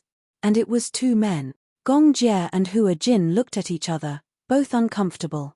Mu Yaja suddenly said casually, "Oh, if the tissues fall on the ground, there's a punishment too. However, if you use your mouth to suck the tissues up from the ground, then you can avoid the punishment." Do you understand the rules? Dead silence. Gong Jie and Hua Jin's faces were extremely dark. Gong Jie's face was dark because he was extremely unhappy with the rules of the game. This was obviously teasing him. What tissue game? It was fine if it was only a woman, but the opponent was actually a man like Hua Jin. This was driving him crazy. Hua Jin's face was dark because he felt like he was the one who was implicated for no reason. It wasn't his first time kissing a man. Most importantly, he didn't dare to think about indirectly kissing a great demon king. What if he touched the big demon's red line and got swallowed whole? Yo-Yo tried hard to hold back her laughter. Her shoulders were shaking as she tried to hold back her laughter. Tears were about to come out. Interesting, interesting. Uncle, come on. You said it just now too. Since you've lost, you have to accept the punishment. I've prepared the props for you too. Okay. Gong Jie glanced at the 10 tissues that Yo-Yo had prepared for him. His lips for a while before he swallowed his anger, and said, okay. He glanced coldly at Mu Yaja and sneered through gritted teeth, you win. With that, he pushed Hua Jin to the side and ordered, begin. Yo-Yo-Yo-Yo oh, Yo-Yo-Yo. Yo-Yo-Yo, Yo-Yo-Yo, and Yo-Yo-Yo oh to Yo-Yo, Yo-Yo. Yo and Yo-Yo. The problem was that Gong Jie was taller than Hua Jin. Hence, Hua Jin had no choice but to stand on tiptoe, but the moment he lost his balance, he stumbled and nearly fell. But that wasn't the case. The tissue landed on the chair. Feeling depressed, the man rebuked, can't you be more careful? Hua Jin muttered, who asked you to be so tall? Gong Jie's face darkened. Pick it up. Hua Jin's expression changed again.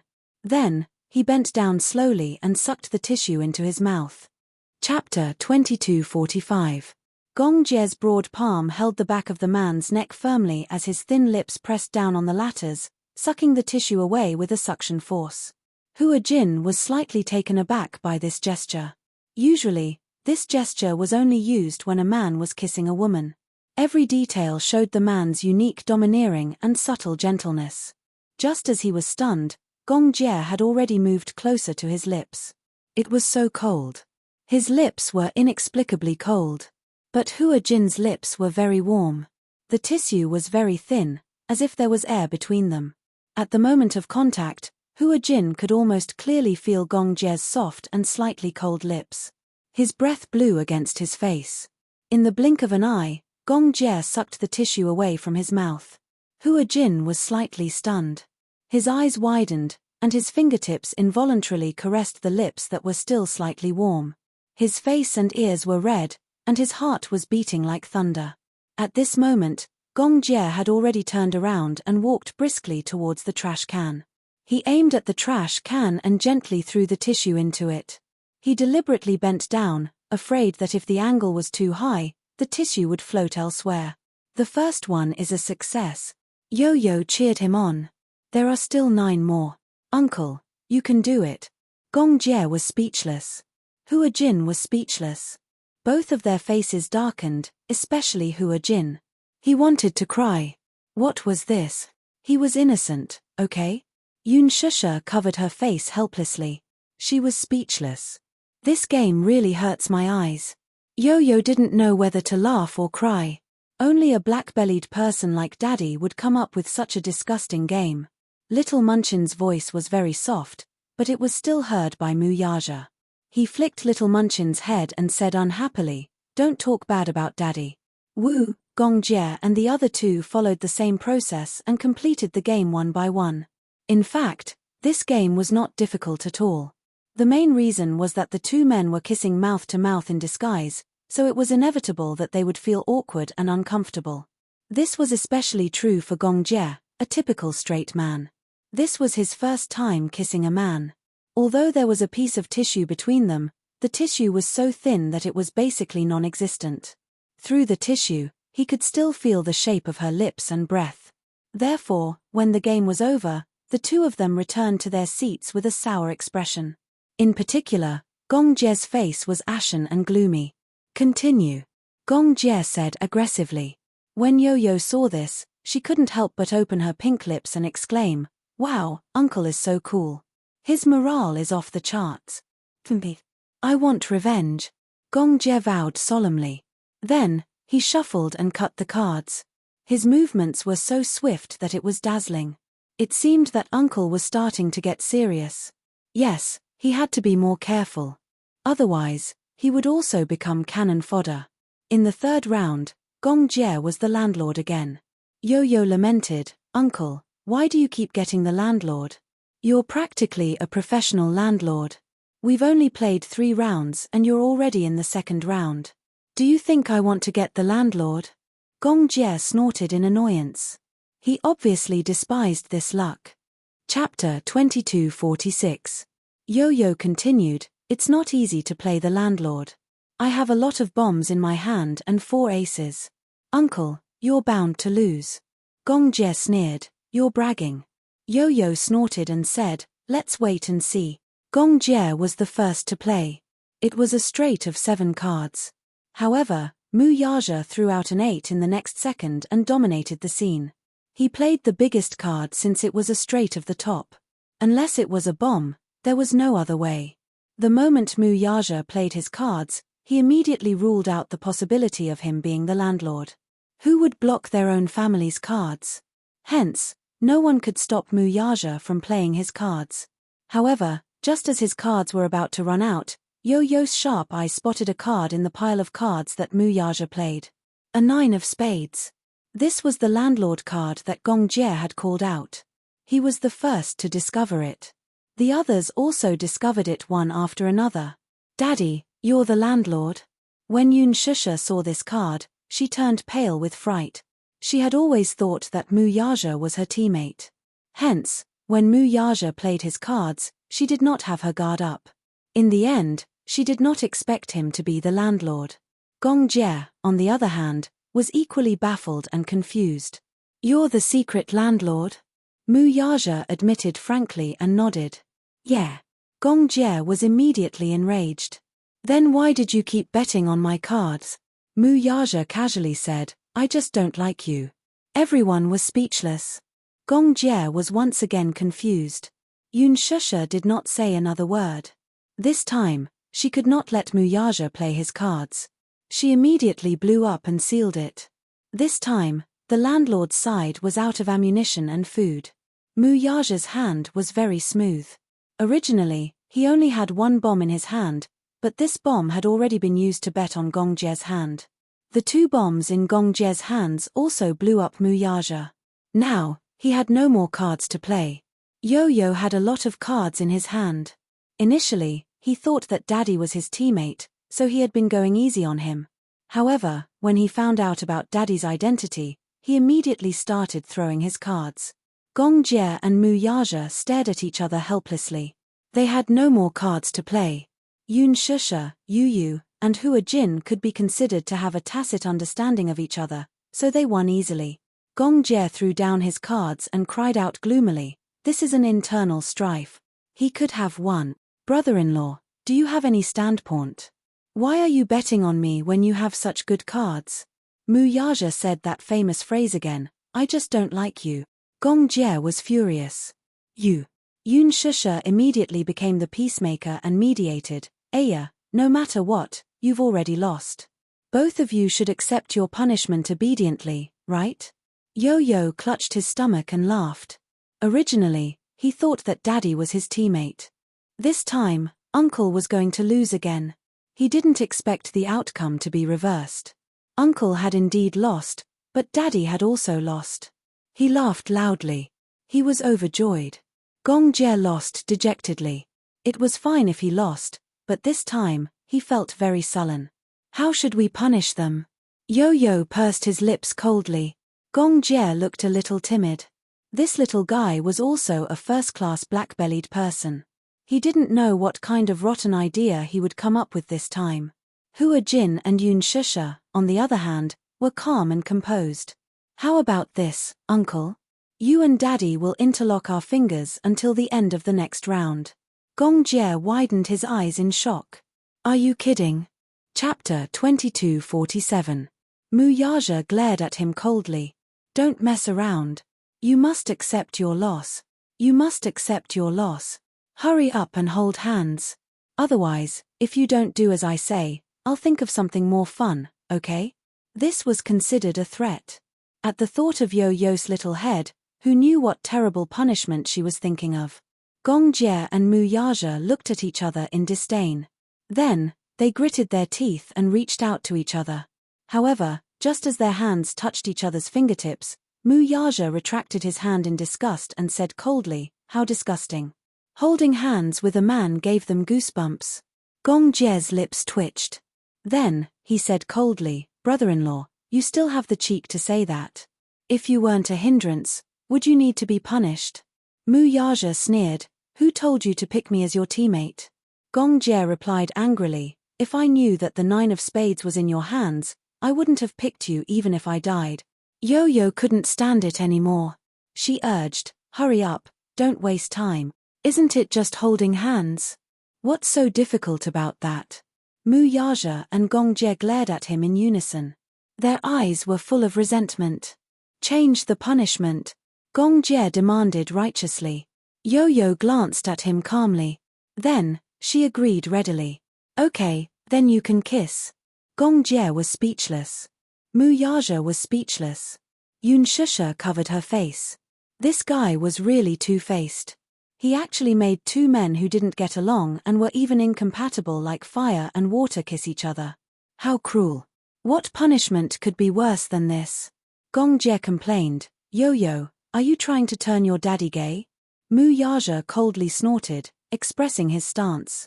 Yo-Yo said, "With mommy around, daddy won't turn gay. Actually, I'm doing this because I hope that you can improve your relationship with each other and get along more harmoniously. Don't act like you're sworn enemies. Harmony my ass. Harmony my ass. Forget it. Let's just hold hands then." It was better than kissing. The 2 of them calmed down for a long time. After a long struggle in their minds, they slowly stretched out their hands and held each other tightly. Their fingers interlocked. On the surface, it looked calm and peaceful. But secretly, although the 2 of them were holding hands tightly, they were secretly competing with each other. Their grip strength was equal, and they were using all their skills to break each other's hands. However, the 2 of them appeared to be very calm on the surface, but in their hearts, they were cursing in unison, "Bastard, you have a lot of strength. You win." Yo-Yo smiled satisfactorily. Looking at the 2 of them holding hands, she nodded and said, "Not bad. Uncle and Daddy's relationship seems to have improved a lot. Mommy, look, they're holding hands very tightly." Yun Shusha glanced at them and broke out in a cold sweat. How was this a handshake? It was as if they were trying to break each other's hands by shaking hands. In the 4th round, Yo-Yo became the landlord in the open, while Hua Jin was the landlord in the dark. The interesting thing was that Mu Yaja and Gong Jie had to hold hands to finish this round because of the punishment from the previous round. It was especially difficult to play with one hand. It was easy to pick the cards, but it took a lot of effort to sort them out. Gong Jie even used his mouth. In the end, he was flustered and messed up the cards, causing them to fall face up on the table. Yo-Yo and Hua Jin immediately went over to take a peek. Chapter 2248. Yo-Yo said matter-of-factly, "What do you mean by peeking? Uncle was the one who laid out the cards on the table for us to see." However, it had to be said that Mu Yaja was the most ruthless when it came to this. First, he held all the cards in his hand tightly. Then, he looked at the messy cards in his hand. After a few glances, he laid them out on the table one by one. Then, without even looking at them, he rearranged the cards according to the order that he had just memorized. Using his amazing memory, he rearranged the cards and quickly sorted them out. Yo-Yo and Yun Shusha were stunned. Such an amazing memory. He memorized the order of the cards in just a few glances. Moreover, he sorted them out directly. Yo-Yo was perfect. He finally knew who he had inherited his high IQ from. Hua Jin was dumbfounded. Because of Mu Yaja's despicable game, he was hoping to see him make a fool of himself with this sentence. In the end, his astonishing memory was truly a show of strength. Although Yo-Yo and Hua Jin's cards weren't very good, Yun Shusha and Mu Yaja both mistakenly thought that Gong Jie was the secret master. They started an internal conflict and bombarded him indiscriminately. Gong Jie felt wronged. It was already difficult to play the cards. Now that he had finally played the cards, they thought that he was the secret master. However, he couldn't defend himself at all. Gong Jie swallowed his anger and played with a knot in his heart. It wasn't until Hua Jin jumped out and confirmed his identity as the secret master that the truth was revealed. Gong Jie, who had been wronged, cried out, "Sis." Yun Shusha bit her lip regretfully and patted his shoulder lightly with guilt. "I'm sorry, Shou Jie. I misunderstood you." Gong Jie said sadly, "Why did you all think that I was the secret master?" Mu Yaja said softly, "It's your fault for having a bad face." Gong Jie, at this time, Yo-Yo only had one pair of cards left in his hand. He looked around coldly. A few people were also staring at him, but they could only stare. There were no more cards that could stop him. Yu Yu sneered and threw out the cards in his hand. Once again, he was the fisherman who reaped the benefits. He stood up and high-fived Hua Jin. "Yeah, we won again." Then, Yo-Yo turned around in high spirits and said proudly to the other three people whose faces were ashen as if their souls had left their bodies, "I'm so awesome." Yun Shusha, Gong Jie, Mu Yaja. At the end of the round, Mu Yaja and Gong Jie quickly shook off their hands and looked at each other with disdain. However, Yo-Yo said softly, "Don't let go." Gong Jie asked, "Didn't you say that we would hold hands until the end of the round?" "I did say that, but didn't you guys lose this round again?" Yo-Yo laughed evilly and said, "Then why don't you guys continue holding hands?" Gong Jie and Mu Yaja were speechless again. They took a deep breath and felt as if they were about to vomit. Yun Shusha pointed at herself and asked, "Then what's my punishment?" Yo-Yo smiled gently and winked at her. He hooked his finger at her and said, "Mommy's punishment is to kiss me." "What kind of punishment is this?" "It's obviously a reward for yourself, right?" Hua Jin said softly. Yo-Yo said arrogantly, "I don't accept any objections." Yun Shusha laughed and leaned over to give him a loving peck on the cheek. She rubbed his little head. Chapter 2249. Unknowingly, the five of them fooled around until the end of the last round. It was already 4:50 a.m.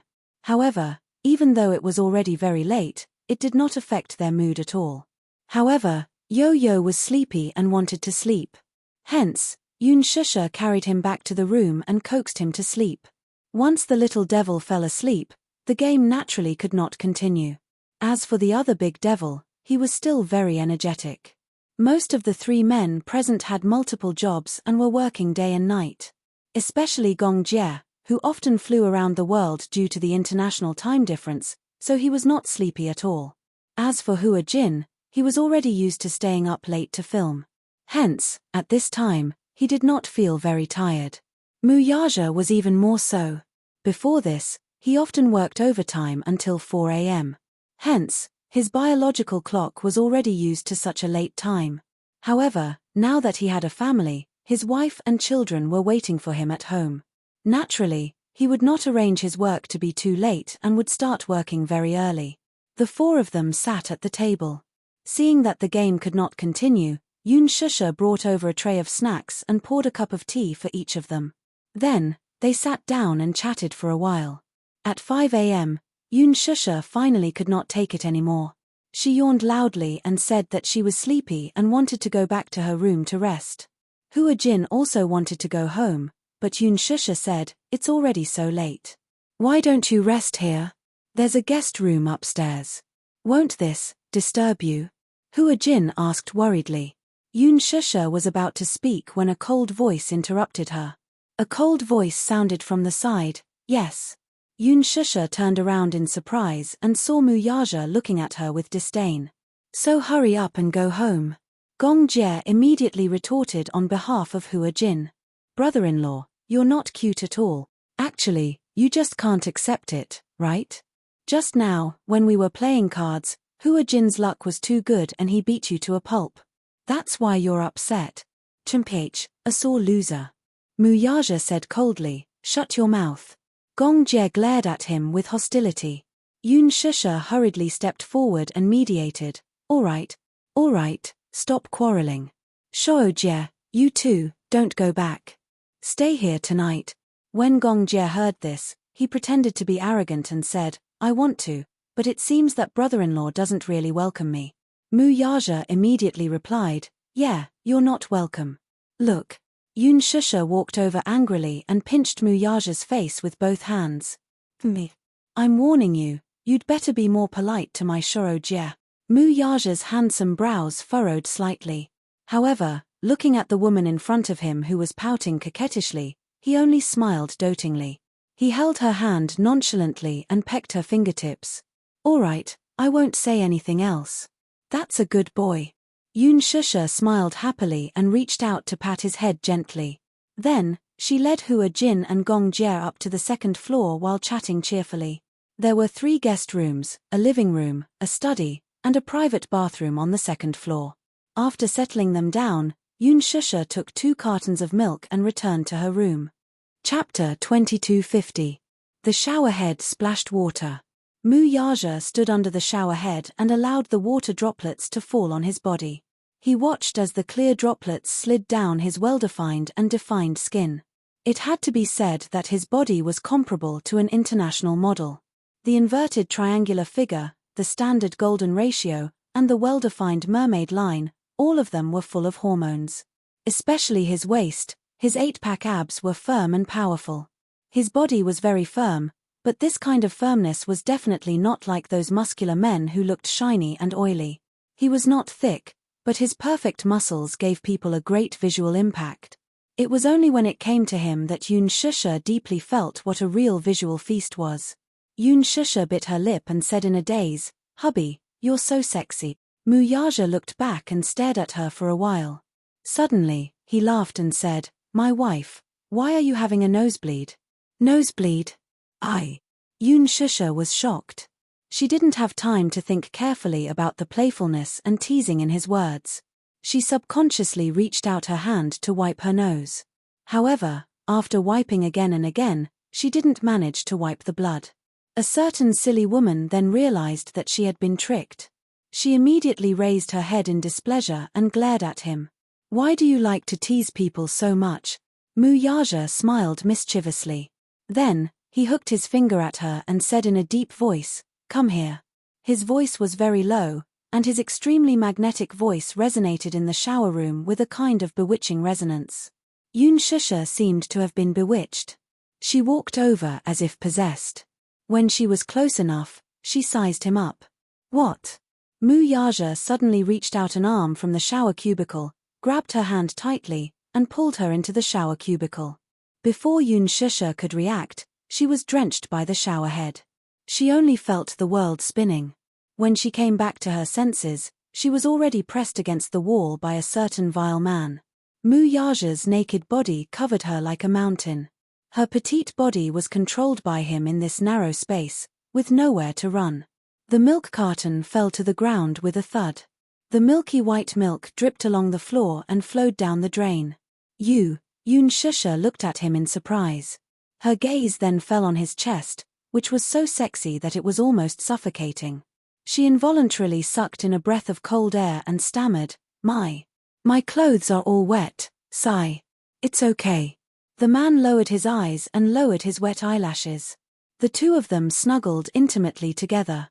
Yun Shusha only had to look up to see the crystal-clear water droplets on his long eyelashes as they slowly dripped down the ends of his eyelashes. Mu Yaja reached out to unbutton her shirt. Yun Shusha shyly grabbed his large hand and said hesitantly, "Shou Jie and Hua Jin are still upstairs." "Don't be like this," Mu Yaja said disapprovingly. "The soundproofing of this house is very good. You don't have to worry about that." Yun Shusha was still stammering. Her face was so red that it looked like blood was about to drip out. It was obvious that his initiative made her a little shy. Mu Yaja couldn't help but laugh. He couldn't help but tease, "Shy?" Chapter 2251. The man pecked her lips lightly. His gentle breath and the warm water gave her a great thrill. "We're already an old married couple. What's there to be shy about?" Unexpectedly, this sentence made Yun Shusha blush even more. She couldn't be any more embarrassed. "Old married couple," she muttered unhappily. "Who's an old married couple with you?" The wedding hadn't even been held yet. They could only be considered newlyweds. In the end, this man had jumped to the old married couple mode. However, Muyaja ignored her small mutterings. Like an evil demon king, he gently and patiently enticed her. "Don't tell me you don't want me." His voice was so low and bewitching that Shusha bit her lip, but she didn't dare to act rashly. Their bodies were so close together that she quickly felt the subtle changes in his body. Sensing this change, she was shocked again. She stared at him with her eyes wide open, not knowing what to do. "Look," Muyaja said, "it's already in high spirits because of you." Shusha felt wronged. She quibbled, "I didn't do anything." However, Muyaja said, "Little thing, you didn't do anything, but you're already damned tempting." He suddenly hugged her, his large palm holding her little hand gently. Then, he said bewitchingly, "Touch, touch." Shusha's eyes widened instantly. Like a frightened rabbit, she looked helpless and didn't know where to place her hands. "Touch, touch there." She had never touched there with her hands before. Actually, she was very curious deep down. She didn't know how it felt to touch that place, but she felt that such an action was a little obscene and lascivious. Being restrained by such thoughts, she didn't dare to overstep this step. "You don't dare." Seeing how shy she was, Muyaja couldn't help but smile. Then, he grabbed her hand and slowly explored that unknown and mysterious place. Once his fingertips touched that scalding heat. Shusha screamed and tried to withdraw her hand, but he held it firmly. "What happened?" So hot." Shusha blushed as she described, "It feels so hot that I can't hold it." "Idiot," Muyaja complained. Just as he was about to continue, Shusha stopped him and said, "Don't move. I can do it myself." Muyaja let go of her hand. Shusha continued this action that made people blush and their hearts race. Her hands were very small and very white, but they were as smooth as jade and as fine as silk. Some people's hands were naturally beautiful, and her hands were one of them. They were as beautiful as a piece of art. Because of her touch, he was extremely aroused. Very quickly, a numbing current flashed across his waist. In his impulse, he couldn't wait to take her directly. However, he was worried that this would scare her. Hence, he had to grit his teeth and restrain himself as he waited for her next move. At this time, she was already sweating profusely, and the clothes on her body were all wet from the shower. She could no longer tell whether the wet patch on her back was sweat or hot water from the shower. Chapter 2252. The domineering and mesmerizing kiss was like a mellow wine, intoxicating her to the point where her head felt light and her feet felt light. The man in front of her was handsome and languid, exuding a bewitching aura from head to toe. He was simply irresistibly charming. She hated herself for being so disappointing, and her throat moved a little. This subtle movement was noticed by him, and a playful smile appeared on his face. Shusha lowered her eyes and blinked shyly. The man murmured lazily as he breathed into her ear. She complained, "You eat so much usually, but I don't see you gaining any weight." The man's low and magnetic voice rang in her ear. "Idiot, this is my physique." His hot breath brushed against her ear. Just like that, he patiently guided her slowly. Even though it was a little reckless, at least she understood the gist of it. She raised her head and glared at him, feeling a little annoyed. Shusha's eyelids twitched for a while. Her mind was in a mess, so much so that her movements lost their rhythm and became hurried. She bit her lip in embarrassment. The more she thought about it, the more embarrassed she felt. So much so that she was not paying attention. SSSS, the man suddenly grabbed her hand tightly. "Shusha, what's wrong?" The man tugged on her earlobe and deliberately hurt her. He chided in dissatisfaction, "You're so clumsy. Mph, I'll cripple you if you continue to talk nonsense." "You dare? Do you think I dare?" "Huh. You dare to do that? So what? Who's afraid of who?" The man could not help but smile as a playful look flashed past his eyes. He suddenly grabbed her chin and kissed her. Pressing his lips against hers, he said casually, "Stubborn little idiot." He was no longer passive and took the initiative to attack. Muyaja pulled her shoulders and turned her back to him, aggressively occupying her from behind. Her body trembled, and the coquettish blush on her face flew all the way to the tip of her ears. This look was simply too adorable. The smile in his eyes deepened. After it was over, Mu Yaja carried her to the bed, covered her with a blanket, and held her in his arms. However, the hands of the woman in his arms were restlessly climbing up and down his body. Mu Yaja grabbed her hand unhappily and asked sternly, "What are you doing?" Yun Shusha plucked up her courage and said, "I just want to try how your abs feel." Mu Yaja's face turned green. "Can't I just touch it?" Yun Shusha's curiosity was overflowing. She acted coquettishly and kissed him to please him.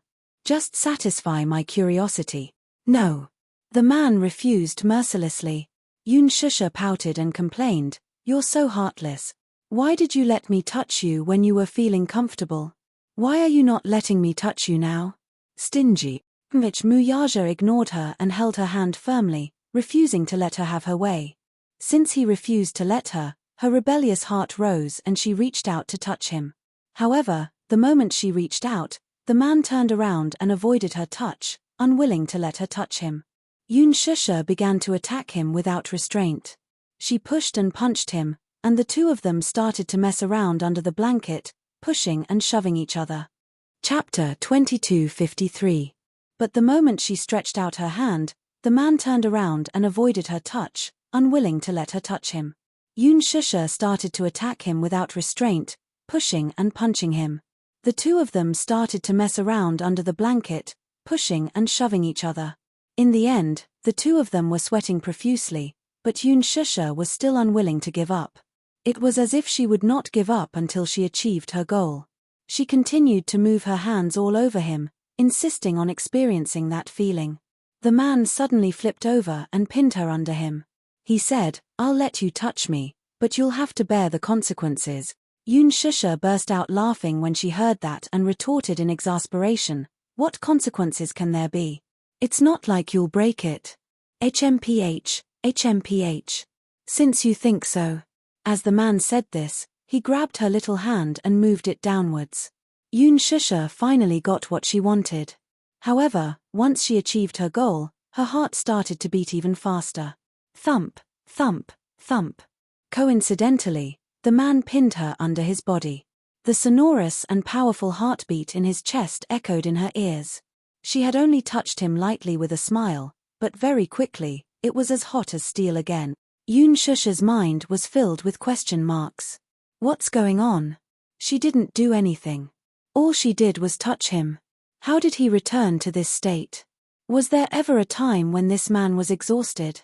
The man pretended to be innocent as he defended himself. "Idiot, you have to take responsibility. I didn't do anything." Yun Shusha didn't know whether to laugh or cry. "You're so energetic." Mu Yaja gave her little tender lips a peck in amusement and said righteously, "That's because I've met something I like. That's why I have so much energy." Yun Shusha smiled and pushed his shoulder. "All right, let's go down. I'm not playing anymore. Let's go to sleep." "You want to sleep just like that?" Mu Yaja harumphed coldly, but how could he let her off so easily? It had finally calmed down, and now it had returned to such a state. Shouldn't she be responsible for it? Before the woman could protest, her weak voice of resistance was quickly swallowed by the man's passionate kiss. It was an enchanting night until dawn, on the first day of the new year. Gong Jie woke up in the afternoon. He walked around downstairs and realized that Xiao Chen had also woken up early. Xiao Chen went to bed early, so he woke up early. Since he was awake, Yo-Yo naturally got up as well. After Yo-Yo got dressed and washed up, she walked into the living room and saw Gong Jie and Xiao Chen sitting in front of the TV, playing games together. Yo-Yo loved to play video games, so he bought a lot of gaming equipment at home. He bought an Xbox 360, an iWii, a PS4, and a large pack of game discs. Xiao Chen loved to play video games as well, so when he had nothing to do, he liked to sit in front of the TV and play games. The two of them were playing games in full swing. In the dining room, Yo-Yo yawned repeatedly as she cooked lunch. After the dishes were served, Gong Jie and Xiao Chen walked over. Coincidentally, Hua Jin had also woken up and was walking down the stairs. "Brother Hua Jin, come down and eat." Brother Hua Jin, A trace of warmth slid down his heart. Hua Jin couldn't help but smile as he sat down at the dining table. Yo-Yo distributed the bowls and chopsticks. Gong Jie suddenly asked, "Where's your mommy? It's time to wake her up and eat." Chapter 2254. Oh, they're probably still sleeping. Let's not disturb them. It's already midnight. It's time for them to wake up. As Gong Jie spoke, he coaxed Xiao Chen and said, "You're in charge of waking them up." "No way." Yo-Yo scooped a bowl of rice for him and said seriously, "They probably slept very late last night, so they shouldn't be awake at this time. Let them sleep a little longer. When they wake up, they can take care of their own lunch." Gong Jie couldn't help but be suspicious. He asked curiously, "How do you know that they slept very late?" Yo-Yo held his chopsticks in his mouth and smiled elegantly. "Uncle, you're single. You shouldn't ask so casually. If you don't ask, you won't get hurt." The table of single people understood instantly. Hua Jin held his stomach and laughed. Ha ha ha. This Yo-Yo didn't sound like a 7-year-old child at all when he spoke. Instead, he sounded like a mature man. It was so funny. Gong Jie flicked his forehead and said angrily, "What are you laughing at?" Hua Jin laughed and said, "I didn't expect you to be single too." Yo-Yo smiled and said, "Uncle, you're single. Brother Hua Jin is also single. Why don't you two hold hands and get together?" Gong Jie said rudely, "Get lost." Hua Jin's face turned pale, but it quickly turned red and he said, "I'm straight. I like women. But I saw you two playing the paper towel game last night. You two had great chemistry. Come to think of it, you two have kissed 10 times. At this point, Yo-Yo suddenly leaned forward and looked at Gong Jie. He teased, "How was it? When you two kissed, did you feel like you were electrocuted?" Xiao Chen was confused as he listened. He slept very early last night, so he didn't participate in the mahjong game last night. Naturally, he didn't know about those exciting things. Get lost. Gong Jie's face darkened. This isn't considered kissing. Yo-Yo obviously wanted to stir up trouble. "Uncle, you're so handsome and rich. Why can't you find a girlfriend? Is it because there's something wrong with your sexual orientation?" Scram. "Don't tell me you like pretty boys." Scram. "How about I betroth brother Hua Jin to you?" Scram. Speaking of this, Gong Jie was filled with anger. He had touched a sore spot. What an annoying brat. Xiao Chen was about to go crazy. His curiosity was overflowing. "What are you guys talking about? After I fell asleep yesterday, did you guys fool around behind my back?" Gong Jie was in a bad mood. Xiao Chen was chattering at the side. He looked up at the little guy and snorted coldly. He urged him, "Eat your food." Xiao Chen whimpered and pouted. He buried his face in grievance and focused on eating. He felt wronged, but he didn't say anything. Yo-Yo was amused by Xiao Chen's bitter expression. He covered his mouth and snickered. He explained, "Last night, the 5 of us were playing mahjong. Uncle lost, so Daddy punished him by playing a paper towel game with Brother Hua Jin." A paper towel game? Yap. Brother Hua Jin was responsible for sucking the paper towel into his mouth. Then, Uncle had to suck the paper towel from his mouth and throw it into the trash can, and so on. He had to do this 10 times to complete his punishment. Chapter 2255. Coincidentally, Gong Jie was sitting opposite him. The rice that Xiao Chen spat out landed directly on Gong Jie's face. Suppressing his anger, he closed his eyes and clenched his fists tightly. It was not until he repeatedly brewed his anger that he finally managed to calm down. When he opened his eyes, he was gritting his teeth. "Do you have a death wish?" Xiao Chen immediately panicked and explained, No, uncle. I didn't mean to mock you. It would have been better if he didn't try to hide it." Gong Jie's face darkened when he heard the explanation. "You're obviously mocking me." Yo-Yo suddenly took out his cell phone, played the video, and showed it to Xiao Chen. "You went to bed early last night, so you missed a lot. However, I took a video. Here. I'll show it to you." Gong Jie turned pale with fright when he saw this. He exclaimed in disbelief, "You actually took a video?" Yo-Yo said matter-of-factly, It would be a pity if I didn't take a video of such an exciting segment. Xiao Chen took the cell phone and watched it with great interest. When he saw Gong Jie sucking the tissue from Hua Jin's mouth with an ashen face, he laughed out loud. Ayaya, Uncle's expression is so interesting. Ha ha ha. Shut up. Gong Jie reached out to grab the cell phone. However, Xiao Chen was not inferior in terms of agility. He dodged nimbly and jumped down from the chair. He held the cell phone and hid in a corner where Gong Jie couldn't reach him. You're still watching. Gong Jie pushed his chair away and stood up to chase after him. Xiao Chen turned around and made a face at him provocatively. Then, he ran up to the second floor. Gong Jie followed him to the second floor. Knock, knock, knock. Yo-Yo and Hua Jin looked at each other and shrugged their shoulders in tacit understanding. In the end, little Chen was caught by Gong Jie, who snatched the phone away from him. He swiftly deleted the video and then taught the little guy a lesson. When Gong Jie carried Xiao Chen downstairs, the meat on the table had already been eaten. Where's the meat?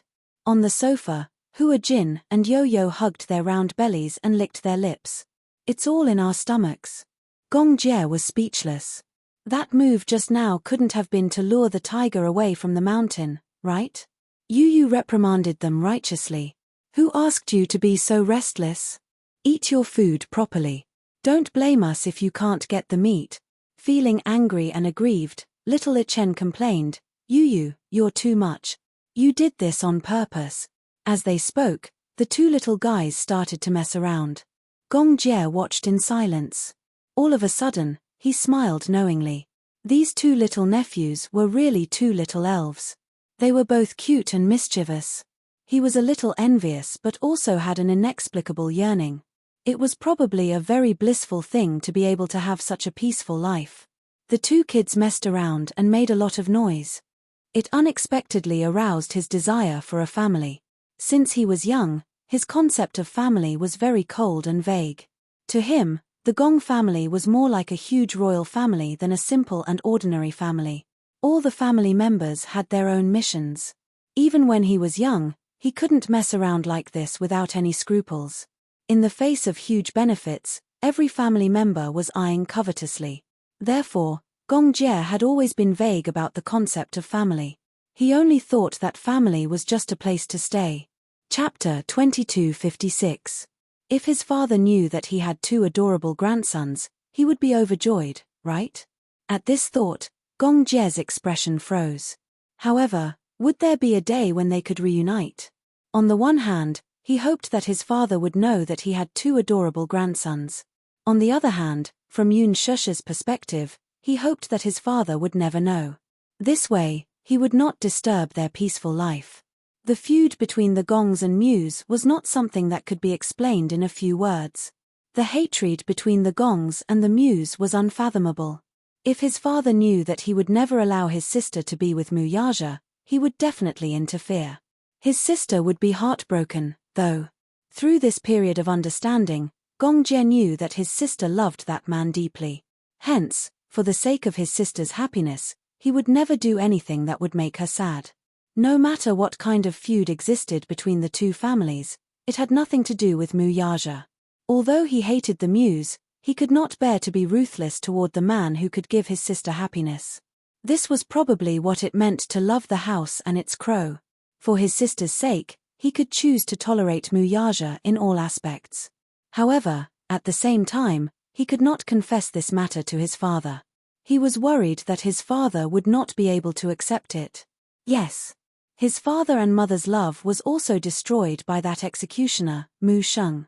A car accident separated heaven and earth forever. Love, hate, anger, and infatuation. He did not wish for his father to become the second Mu Sheng. Hence, he would keep this matter a secret for as long as possible. Even if it was a little difficult for him to be sandwiched between his father and sister, he had no other choice now. Smack. Just as Gong Jie was deep in thought, a pillow flew directly at his face. He caught it and saw the two children playing around on the sofa, each hugging a pillow and hitting each other. Wah, save me. I'm going to die. Under Yo-Yo's attack, Xiao Chen quickly lost the upper hand. Gong Jie's face darkened as he thought to himself, idiot. You two brats, stop messing around. Uncle, Yo-Yo bullied me. Uncle, teach this fellow a lesson for me. Just as the three of them were fooling around, the phone rang. Everyone fell silent. Yo-Yo followed the sound and found the phone on the sofa. Surprised, she asked, whose phone is this? When Hua Jin saw this, he raised his hand and said, mine. Yes. Someone is calling you. Yo-Yo handed her the phone. Hua Jin took the phone and glanced at the number displayed on the screen. His face immediately turned cold. Under everyone's strange gazes, he hurriedly walked to the balcony and picked up the phone. Little Y.A. Jin. Lin Shui's willful and coquettish cries came from the other end of the line. There was a hint of helplessness and uneasiness in her voice, but more than that, it sounded soft and coquettish. She sobbed, where are you? I'm at home. Hua Jin did not think too much about it and lied that he was at home. However, as soon as he said that, he felt an inexplicable sense of guilt. On the other end, Lin Shuia stood in Hua Jin's apartment. Looking around, a trace of cold disappointment appeared on her exquisitely made-up face. Is that so? Then, why don't I see you? Chapter 2257. Was she in the apartment? Today was not the first day of the Lunar New Year. Why would she come out to look for him at this time? Hua Jin walked over to the clothes rack, picked up his coat, and put it on. Lin Shui's intermittent cries could be heard from the other end of the line. She sounded weak and helpless. Compared to her usual haughtiness, she now looked like a helpless little bird. I'll give you half an hour. Come to my side immediately. Jin. I need you. Now, Lin Shuia ended the fairy tale with an almost commanding tone. Hua Jin held the cell phone in a daze for a while. Then he smiled bitterly and turned around. Yo-Yo, Xiaochen, I have something to do now. I need to rush back immediately. When Shusha and Chairman Mu wake up, please pass on my wishes for a happy new year to them. Brother Hua Jin, where are you going? Yo-Yo asked suspiciously. Hua Jin pondered for a moment and smiled helplessly. I have something important to do. I have to leave immediately. I'm sorry. It's okay. If it's urgent, then go quickly. We'll pass on your New Year's greetings for you. Oh, right. Hua Jin took out 2 red packets from the pocket of his shirt and gave one to each of them. This is a red packet I prepared for both of you. It's a little token of my appreciation. Thank you, Brother Hua Jin. Xiaochen and Yo-Yo were beaming with joy. Hua Jin bent down and kissed the 2 little fellows on their foreheads. Then he turned around and left in a hurry. When Hua Jin returned to the apartment, he stood at the door and saw a pair of high heels sitting quietly on the shoe cabinet outside. She was here. His heart sank to the bottom of the valley. Her arrival did not bring him a trace of joy. Instead, it made his originally joyous mood even heavier. He did not like Lin Shuia at all. In fact, he hated her. Being together with her was more like a way to make do with each other. Having debuted in the entertainment industry for so many years, he had won many dazzling awards with his outstanding acting skills. Many people said that he was born to be an actor. He had a face that was more beautiful and charming than a woman's. It was definitely a gift from the heavens. What made people even more jealous was that he was obviously not an actor, but he was blessed by the heavens. His natural acting skills were praised by many veteran actors. That's right. His acting skills had reached the pinnacle of perfection. It was as if he was born with it. Therefore, in front of her, he was able to show his love and infatuation for her even though he was clearly disgusted with her. When he was with her, he put on a show, as if he was wearing a mask all the time. This was also a form of torture. The apartment was unlocked with his fingerprint. He opened the door and walked in. He found that all the lights were on and the curtains were tightly closed. Hua Jin had only just stepped through the door, but he felt his heart sink for no reason. In this way, where was the end? Usually, he would accept scripts and act. No matter what, he would leave the cast and crew after 1 or 2 years. But when would the script with Lin Shuia end? The apartment had 1 bedroom and 1 living room. It was more than 60 square meters, but it gave him a cold feeling. It was as if he was on a desolate island. Hua Jin placed his phone on the table and walked into the living room. There was no one there. He pushed open the bedroom door, but she was not there. Xiaoya. Chapter 2258. Was he already gone? Impossible. Hua Jin suddenly thought of something and walked to the bathroom door. Through the closed door, he could clearly hear the sound of water splashing from the bathroom. His heart skipped a beat and he pushed the door open. A gust of warm steam hit him in the face. Hua Jin's eyes widened. His gaze pierced through the mist and caught sight of a figure sitting in the huge bathtub. The heater in the bathroom was turned on and the difference in temperature was like heaven and earth. Hua Jin walked in and closed the bathroom door. He walked slowly to the side of the bathtub and squatted down gently. He saw Lin Shuya hugging her knees and sitting in the bathtub. She had not taken off her clothes. She sat in the bathtub with her clothes on and allowed the showerhead to soak her. She buried her face in the crook of her arms. Her lonely figure seemed to have a lot on her mind. Even when Hua Jin called her softly many times, she did not respond. Xiaoya, what's wrong? Hua Jin asked gently. He had never been so patient in front of ordinary people. He asked over and over again without getting tired of it. It was only then that Lin Shuya lifted her head. However, her eyes were red and bloodshot. The water on her face was dripping wet.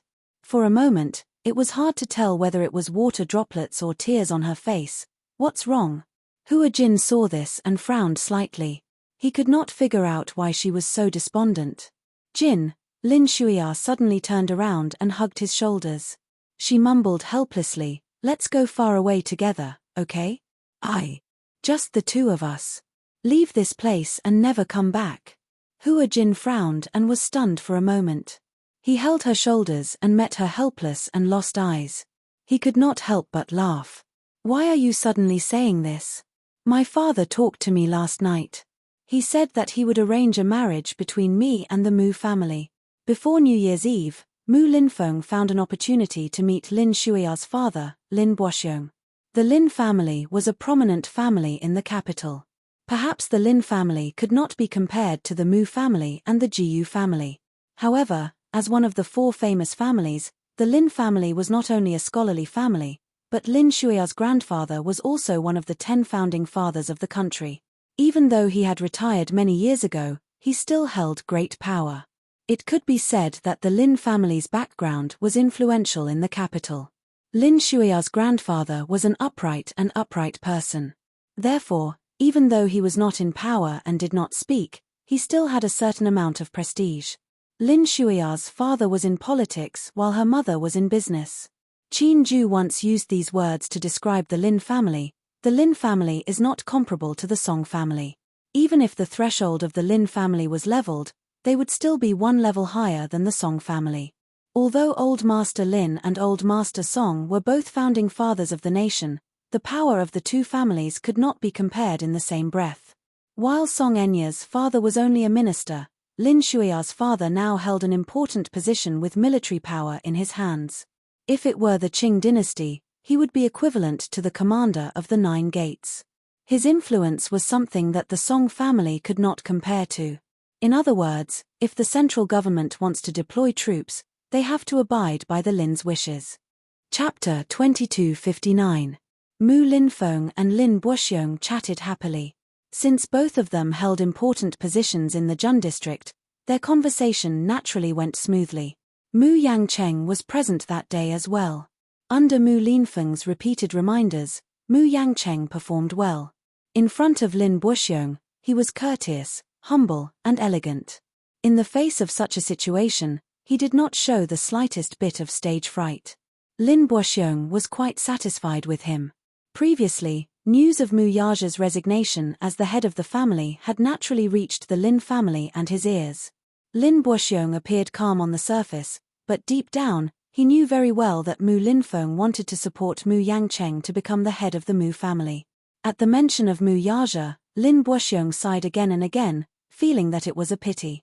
If it were Mu Yaja sitting next to Mu Linfeng that day, he would have slapped the table and agreed without hesitation.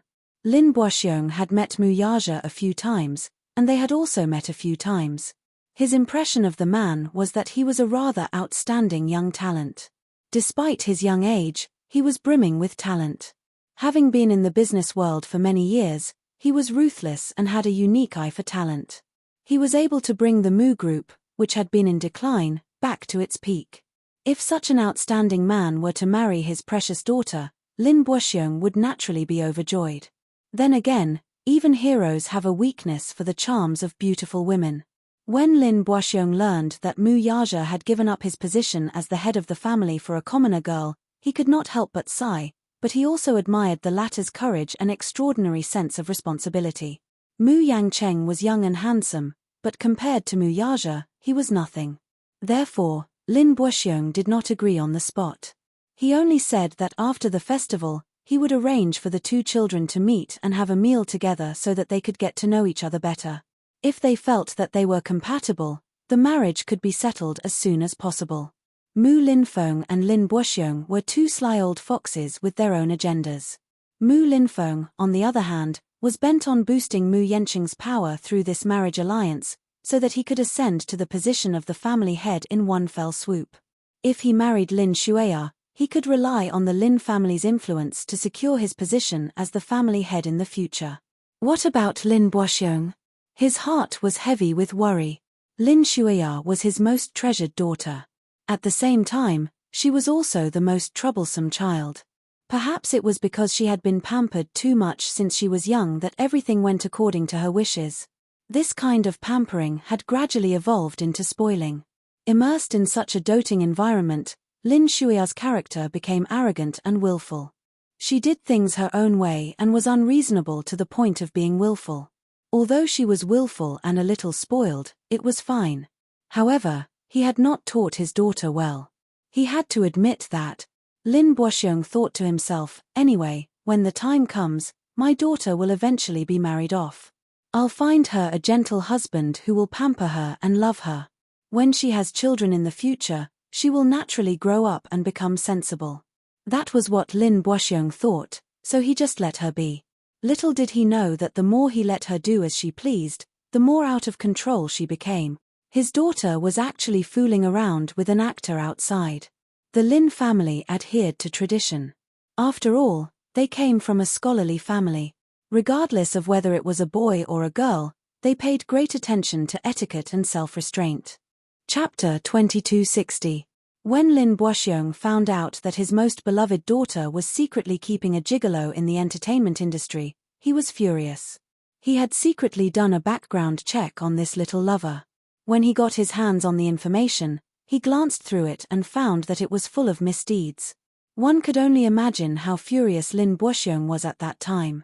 He had always had high expectations for Lin Shuya and had always raised her like a well-bred young lady. However, he did not expect her to fool around behind his back. In a fit of anger, Lin Boxiong sent a few men to find Hua Jin and warned him to stay away from his daughter. Of course, Hua Jin was more than happy to do so and agreed repeatedly. However, when Lin Shuya found out, she went home and raged with Lin Boxiong. Her words made it clear that it was impossible for her to cut all ties with Hua Jin. Even if he wanted to arrange a marriage for her, she would gladly accept it. However, there was a condition. Her future husband must not interfere with her private matters with Hua Jin. How preposterous were these words! A married woman was still entangled with other men outside. If it was any other husband's family, they would not be able to tolerate it. Although there were many women who married into rich families, they did not have any feelings for their husbands. In the end, they went their separate ways and did not ask about each other. However, Lin Shuya was different. Lin Shuya was born in the Lin family. If she were to stir up the foul atmosphere, the Lin family's reputation would be ruined. Of course, Lin Boxiong would not agree and scolded Lin Shuya badly. Lin Shuya was used to doing things her own way. Why would she listen to him? She insisted and said that Hua Jin was her bottom line. If this bottom line was not violated, everything could be discussed. However, if it was violated, she would not let it go. Because of this, he flew into a rage and repeatedly asked Lin Shuya to cut off all ties with Hua Jin.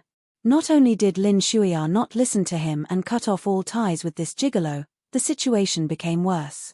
The originally harmonious relationship between the father and daughter gradually became like walking on thin ice. Lin Boxiong gradually lost confidence in his daughter. Originally, he wasn't worried about her marriage, but now, he couldn't wait for this unfilial daughter to get married. Firstly, he hoped that this daughter of his would change her mind. At the very least, if she could have a child after getting married, she should not be entangled with that man for the sake of the child. Hence, Lin Boxiong had no objections when Mu Linfeng invited him to discuss this matter. Marrying into the Mu family was a good choice. Even though he did not particularly approve or like Mu Yangcheng, if he could subdue his daughter, he would approve of this marriage.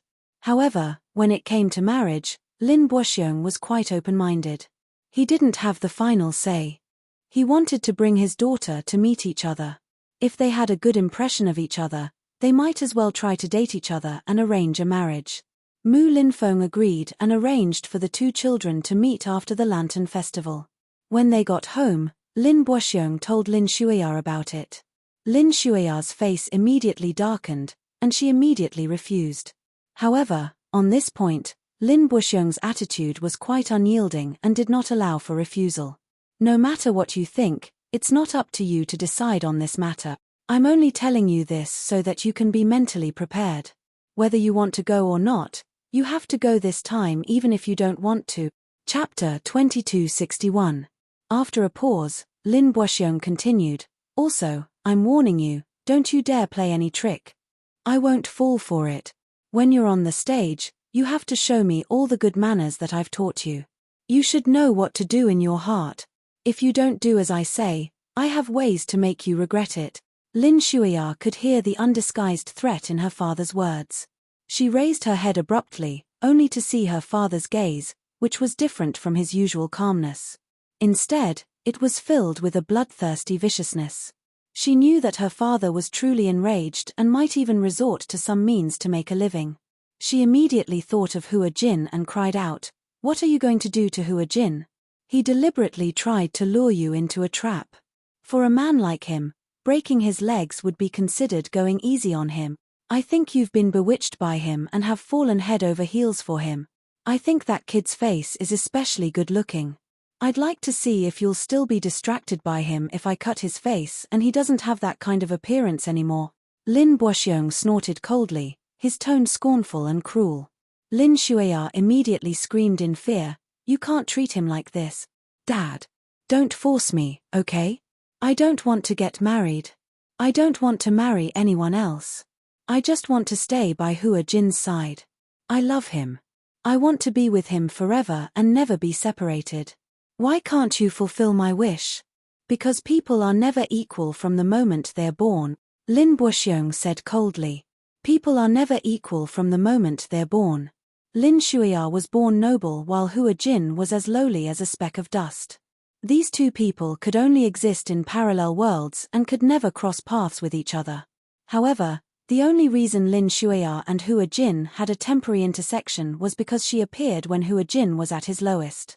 Lin Boxiong patiently persuaded her, "Xiaoya, Dad really doesn't understand you. I really don't understand you. Tell me, why don't you fight for the position of young madam instead of getting entangled with a poor actor? There's no future between the two of you at all. Don't you know how many people have toyed with this kid that you've always doted on before he debuted? He's just a lowly figure with no dignity to speak of.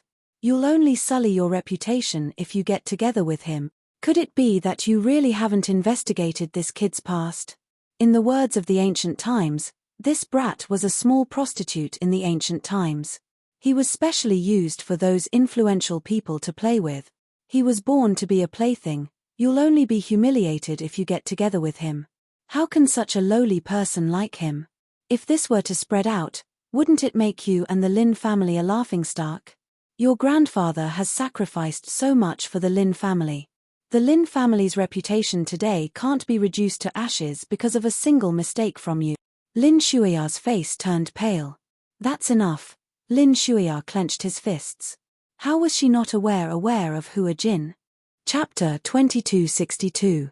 Later on, she used her influence to bring Hua Jin away from those foul places. But she didn't care about his past. In her eyes, Hua Jin was still pure and beautiful. She didn't know whether her feelings for him were out of pity or admiration, but these feelings were now deeply rooted and unshakable. What's wrong with loving someone? She loved a man deeply. Even if this man was as insignificant as a speck of dust, she could still put down her pride and sink into the dust with him. She knew very well that Hua Jin did not have her in his heart. He was merely putting on an act to please her and make her happy. She knew very well that the tenderness he had shown was nothing but an illusion. Those words of love were all against his heart. But she didn't care. Because she loved him. Her love for him was enough. As long as she could be with him, it didn't matter even if it was just an act. Lin Boxiong saw that she was still stubborn and said angrily, "I will never allow you to tarnish the Lin family's reputation." Hearing this, Lin Shuya fell silent.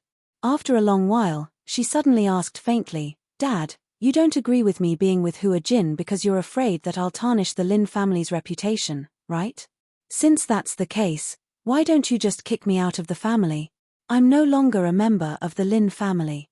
This way, no matter what I do, I won't embarrass the Lin family and you won't feel embarrassed because I'm your daughter. This way, won't it suit your heart and suit your purpose?" Bastard. Old Master Lin's rage could be heard from the second floor. He stood on the second floor and glared at Lin Shuya's figure. He banged his walking stick on the floor, unable to calm his anger. He roared, "How did the Lin family raise such a rebellious daughter like you? You have no sense of shame. You actually betrayed your family for a man. Good. Very good. Since you don't acknowledge the Lin family, then get lost now. Get out of this house and don't come back. Get as far away as you can." Lin Shuya did not say a word. She turned around and walked towards the door. When Lin Boxiong saw this, he became anxious. He didn't expect his daughter to be so stubborn. She would leave just like that. He hurriedly chased after her. Behind him, old Master Lin scolded angrily, "What are you chasing after? Tell her to scram. Get out of here. It's fine if the Lin clan doesn't acknowledge such an unfilial descendant. So be it."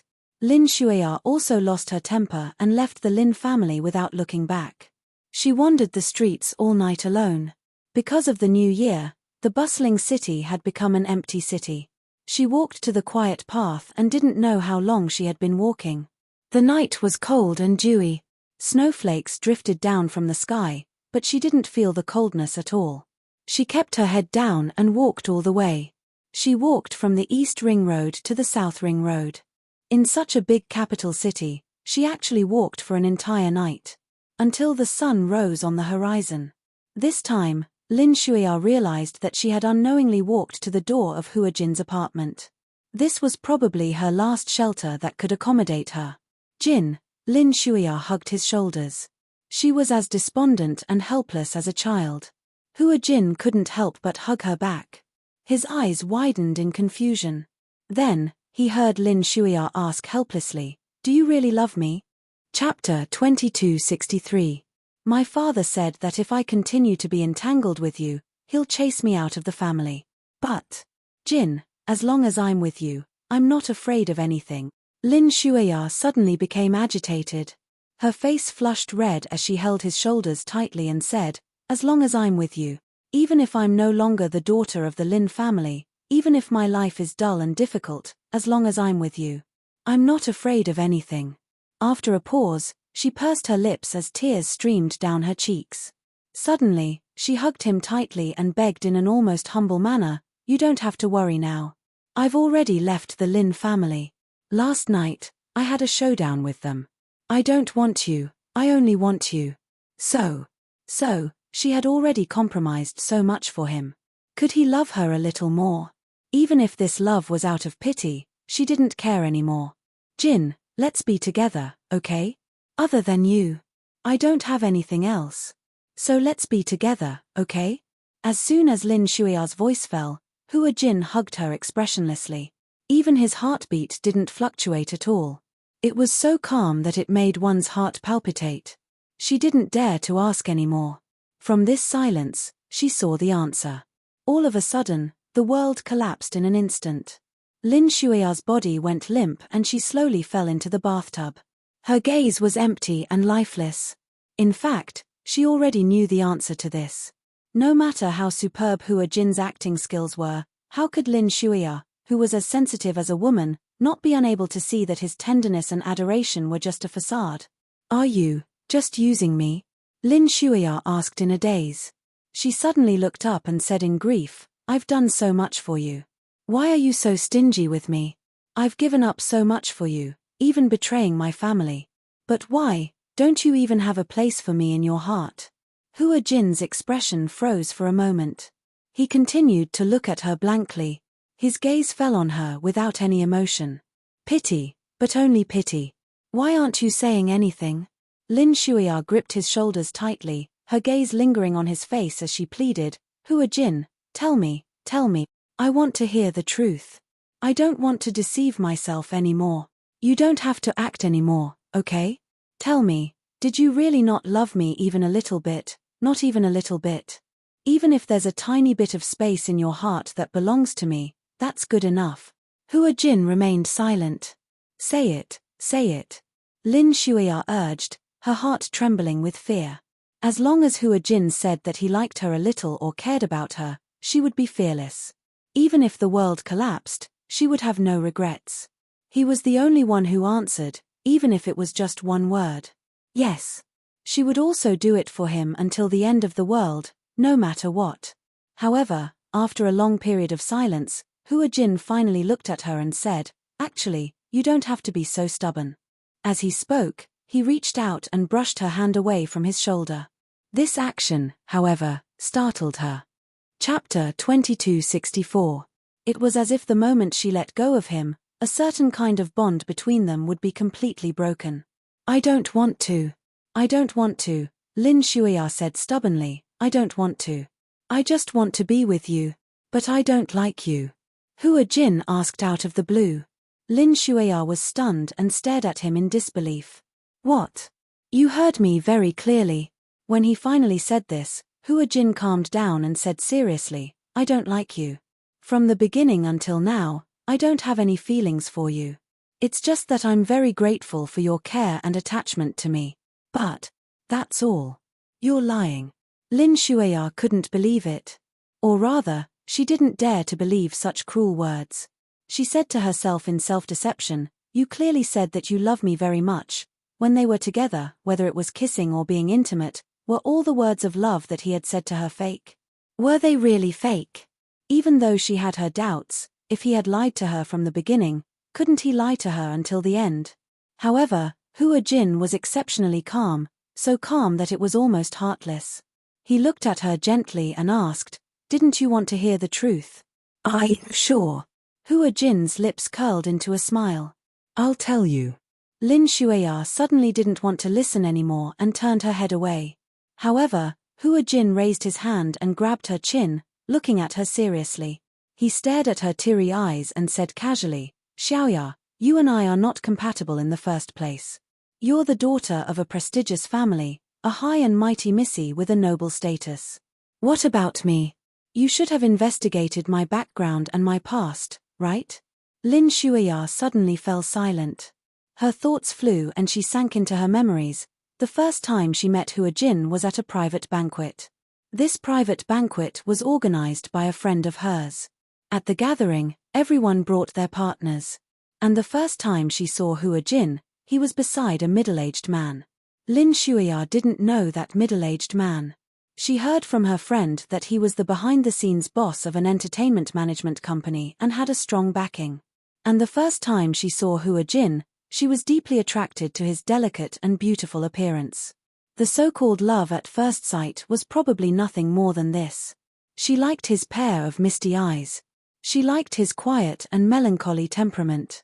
She liked him sitting in the corner with his entire body shrouded in a heart-wrenching loneliness. Almost no woman would be able to resist such a temperament, and they would feel pity for him. SSSSSS. SSSSS. Lin Shuya, who had always been proud and domineering, felt an inexplicable tenderness from the bottom of her heart when she met him. She wanted to love him and biss. At first, the boss didn't know her identity. However, after being introduced, he found out that she was the daughter of the Lin family. At this time, He was already tired of Hua Jin and wanted to get rid of him. However, he still wanted to squeeze out the last bit of value he had left. Thus, he whispered a few words to Hua Jin.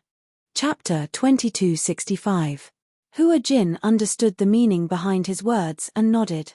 Before he met her, he was a lowly money boy.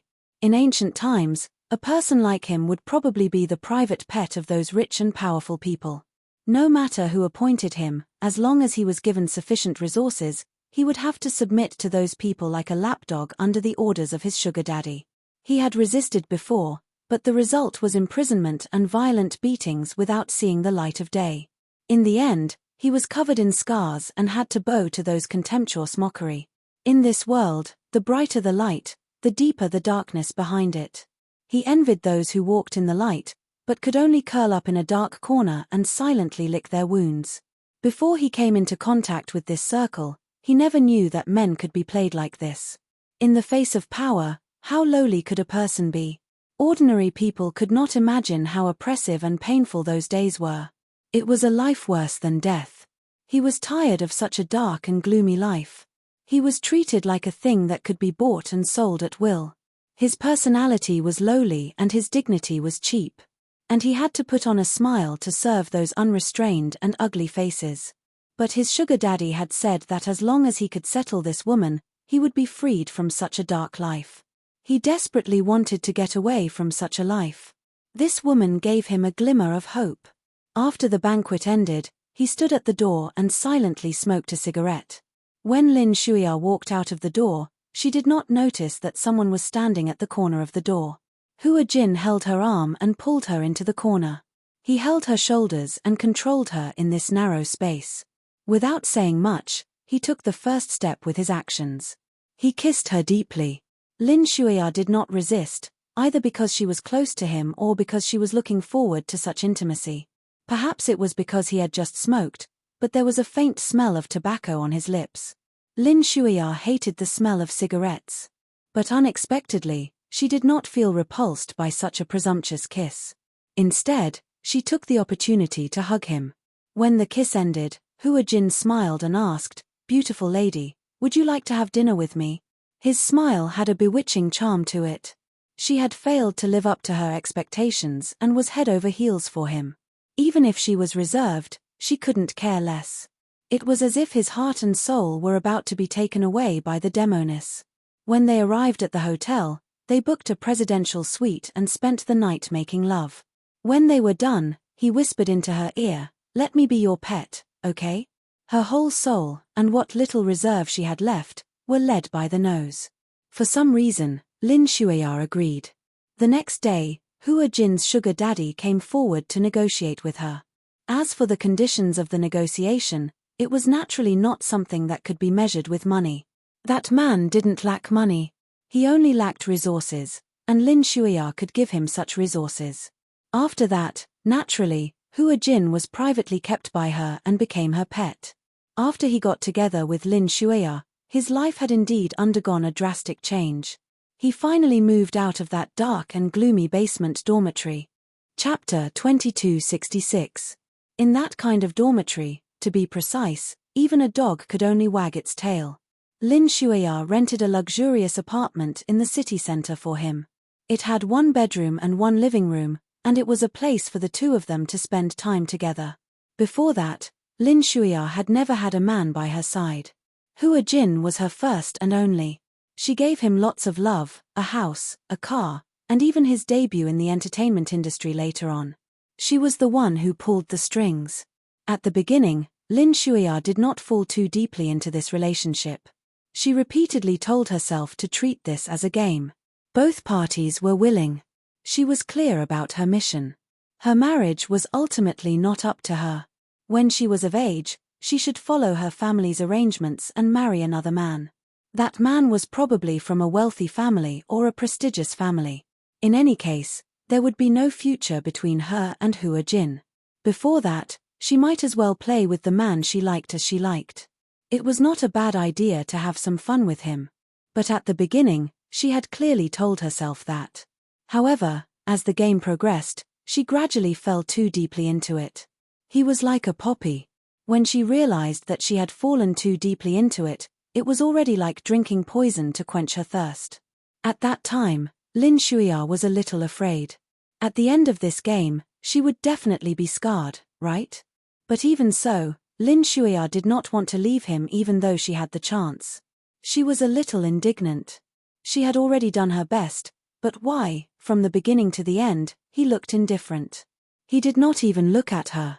Even though every time he spoke those words of love to her, and when they were entangled, those tender feelings that numbed her to the bone were also good, but in the end, it was just an illusion. He did not love her. She was indignant. She had already fallen into the swamp. Her stubborn personality made her want to drag him down with her. She needed him, but did he not need her? Or did he not need her at all? Hence, when Lin Shuya walked into the ward that time and saw Hua Jin holding another woman's hand tightly, he finally broke into a smile. The melancholy on his face was gone, and in its place was joy and tenderness in his eyes. That bright and beautiful gaze pierced her deeply in that instant. On what basis? What right did she have to do everything in her power to win his favor? In the end, his gentle expression blossomed in front of another woman. Could it be that all the hard work she had put in was not enough to please him? Lin Shuya was finally enraged. That night, in the ward, it was as if she was possessed. She vented her anger by shouting those cruel and hurtful words at him. Men are indeed lowly. I treated you so well, but you didn't take it to heart. That woman only took care of you for a few nights, and you treat her so sincerely. Rong Jin, why do you have to ruin yourself like this? Do you think she treats you sincerely? She only sees you as a pitiful worm because she feels sorry for you. Such mockery was harsh, sharp, unbearable, and unbridled. Lin Shuya still remembered how Hua Jin hugged his battered body and curled up in a corner of the hospital bed. His head was lowered, and he did not say a word. It was only by chance that she caught a glimpse of a tear falling from the corner of his eye. Chapter 2267. However, Hua Jin forced a smile and said, "You don't have to apologize." "Why?" "Because what you said is the truth." Hua Jin looked up and forced a smile on his face, but it was enough to make one's heart palpitate. Pathetic, despicable, lowly. All this while, I've been groveling to please all of you. Isn't that so? Lin Shuya was stunned. All of you treat me as your private property, as something that can be trampled on. However, she has always treated me as a human being, so, even if it's just a little bit of my self-esteem, she has at least given it to me. Just because I'm a cheap object, all of you can act so high and mighty in front of me without any scruples. Isn't it also because you covet the pleasure and warmth that I can give you and want to keep me by your side? That's why you're so nice to me, isn't it? However, she has never coveted anything from me and never expected to get anything from me. Perhaps, such behavior may seem hypocritical to you, but at least I've found my dignity as a human being. Hua Jin smiled again. Perhaps, dignity is something that you can easily get. However, to me, it's an extravagant hope. That's right. Dignity may seem cheap in Lin Shuya's eyes, but to him, it was so precious. Hence, he had been domineering and arrogant in the production team because he wanted to use this opportunity to regain his pitiful dignity. In this world, the strong preyed on the weak. She gradually came back to her senses. When Lin Shuya came back to her senses, she looked up and met Hua Jin's calm but cold eyes. She could no longer hold back her tears and they overflowed. I'm sorry. I may have done a lot of things that hurt you and said a lot of things that hurt you, but I didn't mean it. Xiaoya, you and I are not compatible. Even if you insist, there's still no way for us to be together. Even if I love you, so what? Will your family accept a good-for-nothing like me? Lin Shuya exclaimed, You're not a good-for-nothing. At least in their eyes, Hua Jin took a deep breath and said coldly, I am. Lin Shuya didn't want to listen to him anymore. She covered her ears and shook her head helplessly. Shut up. Stop talking. Stop talking. If you love someone, you shouldn't force them, right? Shut up. You see, even now, you're still talking to me in a commanding tone. We've never been equal. Hua Jin didn't care about her breakdown. He smiled and said indifferently, I want to love you too, but I can't do it. Shut up. A scream echoed in the empty bathroom. Lin Shuya yanked Hua Jin's arm with such force that he was caught off guard and was dragged into the bathtub. Her slender body was submerged in the warm pool water. Stop talking. Lin Shuya's drenched body seized the opportunity and pressed him under her body. Hua Jin didn't seem to struggle at all. He allowed the water to submerge him, submerging his shoulders and chest. The warm water kept pouring into his eyes, nose and ears, but he didn't struggle at all. He didn't move at all and even stopped breathing. Chapter 2268. It was a passionate kiss. You're the only one I have. Why are you abandoning me? When Yun Shusha woke up, it was already past noon. She opened her eyes and saw that the curtains in the bedroom had been opened. The warm afternoon sun shone through the clear floor-to-ceiling windows. Yun Shusha turned her head and saw that the other half of the bed was empty. Mu Yaja had already woken up. Why didn't he wake her up? Yun Shusha muttered to herself. She wanted to get out of bed, but the blanket was so warm that she was greedy. She thought to herself, I'd better stay in bed for a while. Thus, she turned around. However, the moment she turned around, she saw Yo-Yo and Xiao Ichen lying on the edge of the bed. One of their tender little faces looked adorable while the other looked disgusted. The former was from Xiao Ichen while the latter was from a certain black-bellied little boy. Yun Shusha was so shocked that she almost choked.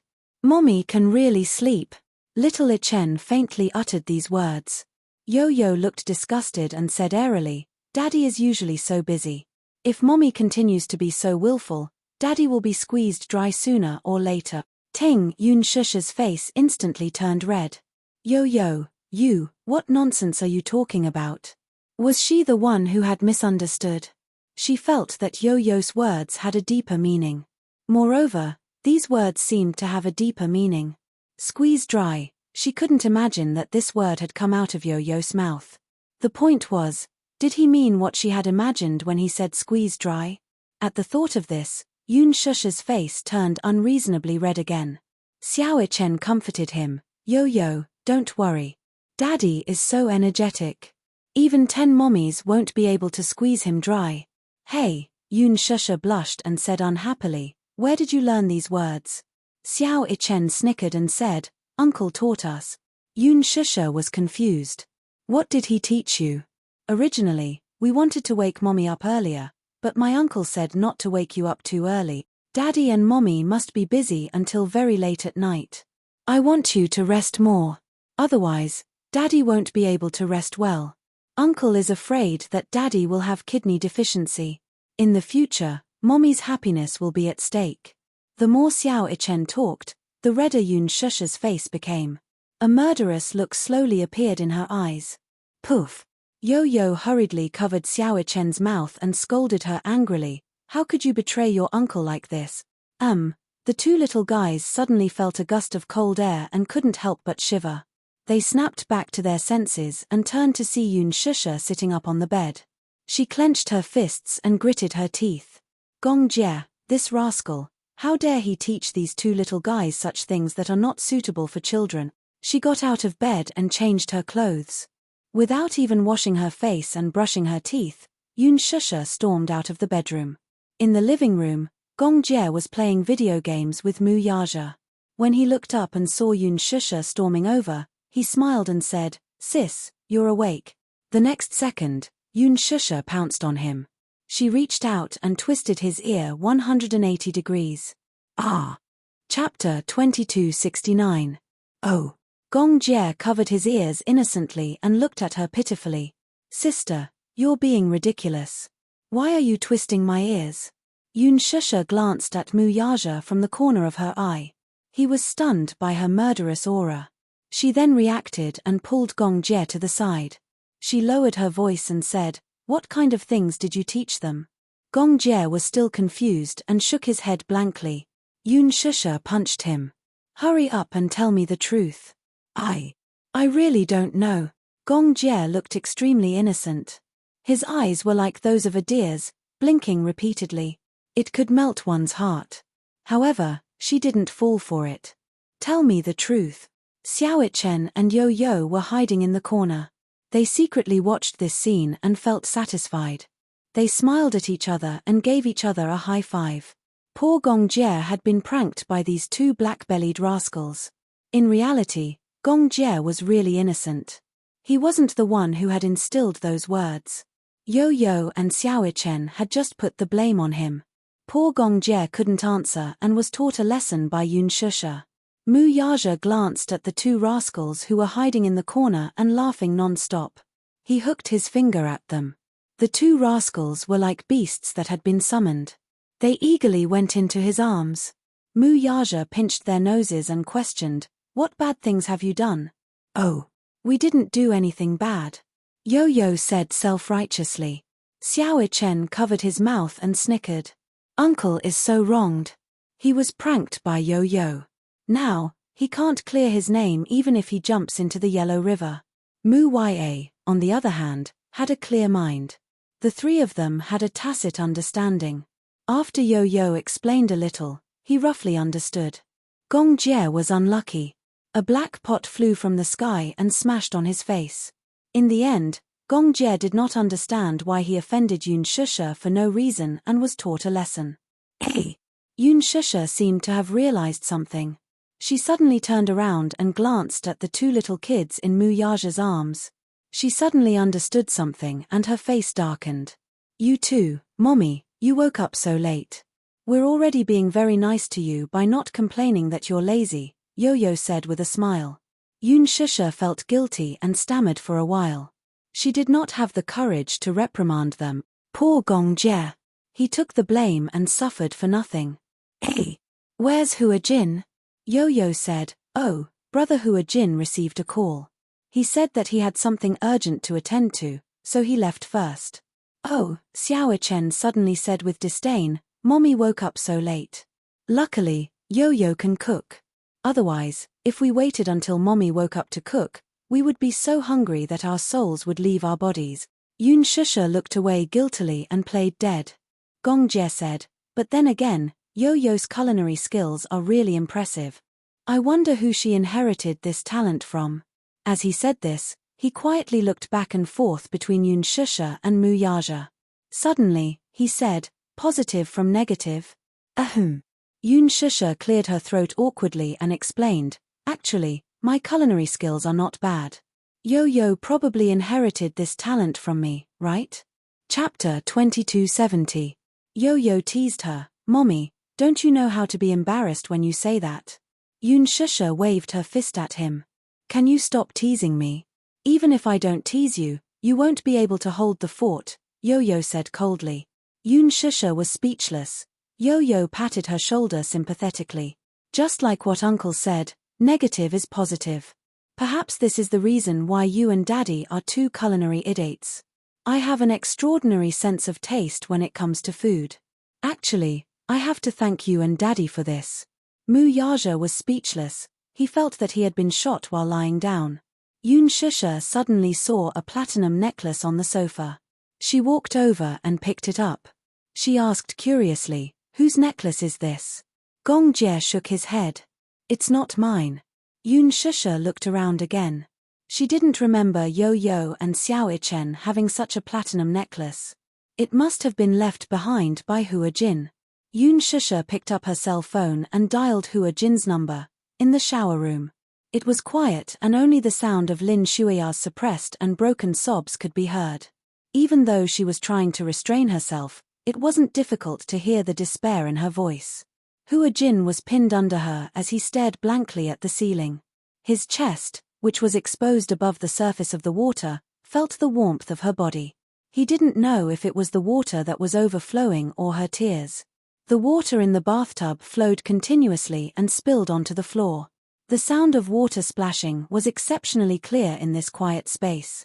Hua Jin slowly closed his eyes. It wasn't that he was indifferent to her tears. However, her tears only made his heart ache. That was all. That was all. What was the saddest thing about humans?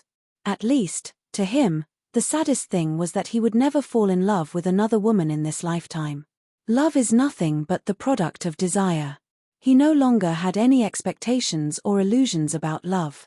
Perhaps it was because he had been too tired for many years that he had lost the strength to love someone. Perhaps, if there was no such memory, if he and Lin Shuya had met normally and fell in love normally, perhaps he would have fallen in love with her regardless of everything. But now, he thought that he probably wouldn't believe in love and marriage anymore. Could it be that the fetters between people were not all linked together because of desire? Humans were the most selfish species. It was because of their selfishness that they loved themselves the most. Therefore, they would fall in love with a man or woman who could satisfy their desires. Didn't Lin Shuya love him because he could satisfy all her desires? She was different from other girls. Some girls liked wealth and power, but she grew up in such a superior environment and had always been high and mighty. Therefore, she disdained those things that were almost at her fingertips. And his appearance just happened to satisfy her fantasies. Lin Shuya was like a little princess trapped in an ivory tower. Because of the restraints of her family, she always followed the rules. Everything followed the family's arrangements meticulously. She yearned to break through the secular world. He was just a psychological comfort. A dispensable substitute. How many people were like Yun Shusha and Mu Yaja, like destined lovers? Chapter 2271. Xiaoya, calm down. He stroked her hair gently and said in a calm voice, "You said that you and I were just a game. Now, the game is over." Lin Shuya was stunned. That's right. Back then, when they were together, they made love that night. When she woke up, she said to him, "Play a game with me." There was no love, only a game of lust. He was like a pet that she kept by her side. However, she was too immersed in the game. What made her most indignant was that such an arrogant person like her had lowered herself and begged him to love her for his sake. Yet, he could still say to her calmly, "Now, the game is over." Besides indignance, she felt more heartache and despair. Lin Shuya said stubbornly, "You can't live without me." She was the one who had taken care of his career. Ever since his debut, she had made use of her connections to invest in him. When he was still a newcomer, he took on a big production movie. Following that, he received many gold medal historical dramas. With one of the historical dramas, he became famous overnight. He went from being an 18th-tier actor to a first-tier historical actor. Apart from his exceptional good looks, it was also inseparable from her support. He couldn't leave her. In the entertainment industry, which was full of power, without her, he would fall overnight no matter how popular he was. When Hua Jin heard this, he smiled coldly and said casually, "I'll live well without you. I won't die." Such a light sentence had completely crushed her pride. "But I can't live without you," she cried and complained. "How am I going to live if I lose you? No one can't live without another. Maybe you won't be able to adapt at first, but after you leave." "I don't want to. I don't want to. I don't want to." Lin Shuya hugged him, reluctant to part with him. "Jin, don't leave me, okay?" Like a drowning person who was swaying on the sea and was grasping at the last straw, she forced a smile and said in a trembling voice, "Although I was expelled from my family, I can work hard with you. You continue to act and be a popular star. As for me, I will work hard. We will be like an ordinary couple. We will work hard for the future together. We will fight for tomorrow together. One day, we will be able to rely on our own abilities to have a place of our own in a city like this. I will work hard, very, very hard. For you, I am willing to suffer any hardship." Hua Jin was silent for a long time before he smiled helplessly. "Life is not a game. Don't be childish." Yes. She had indeed given up her power and wealth for him. She had been willing to betray her family and be expelled from her home for him. She had sacrificed a lot. Even if she was sincere, how long could this kind of life last? It was no different from falling from a high place to the bottom of the valley and being smashed to pieces. If that was the case, she might learn to be an obedient girl for his sake. Every morning, she would eat a steamed bun or buy cheap breakfast from the roadside and squeeze into the subway. She would be like an ordinary girl, working from 9 to 5 and working hard for a few $1,000s a month. However, she definitely wouldn't be able to live such a life for too long. Chapter 2272. Humans were never equal to each other. From poverty to riches, A person's mind would become numb because of overnight riches. Because it came too easily, it would also be lost very quickly. As the saying went, virtue carries the world. So, what if one lost everything overnight? The transition was even more difficult. Lin Shuya was willing to do anything for him. But sooner or later, her blind impulses for him would be worn away by reality and there would be nothing left of her. Working hard for the sake of tomorrow like an ordinary person? What a joke. Just as he was about to speak, there were slight bubbles on the surface of the water. Something was vibrating in the pocket of his clothes. It was his cell phone. Hua Jin took out his cell phone from his pocket. Before he could see clearly who was calling, Lin Shuya snatched the cell phone away from him and glanced at the screen. On the screen, she saw the name Shusha. Yoon Shusha. Was it her? Lin Shuya bit her lip hard and questioned in a low voice, "Where did you go last night?" Hua Jin kept quiet. "Tell me." Lin Shuya threw the cell phone on the floor. The ringtone stopped ringing. Hua Jin's eyes suddenly had a tinge of anger. "Pick it up." "What?" Lin Shuya widened her eyes. Right from the beginning, the man who was usually quiet and calm actually became like an enraged lion because of her act of venting. His gaze became sharp and fierce. "Pick up the cell phone." "You're angry?" Lin Shuya questioned him. "Who exactly is Yoon Shusha? You're actually so angry because of her. Pick it up." Hua Jin seemed to be really angry. He stared at her with a vicious gaze. As if someone had touched his reverse scale, his face turned pale. "Lin Shuya, enough is enough."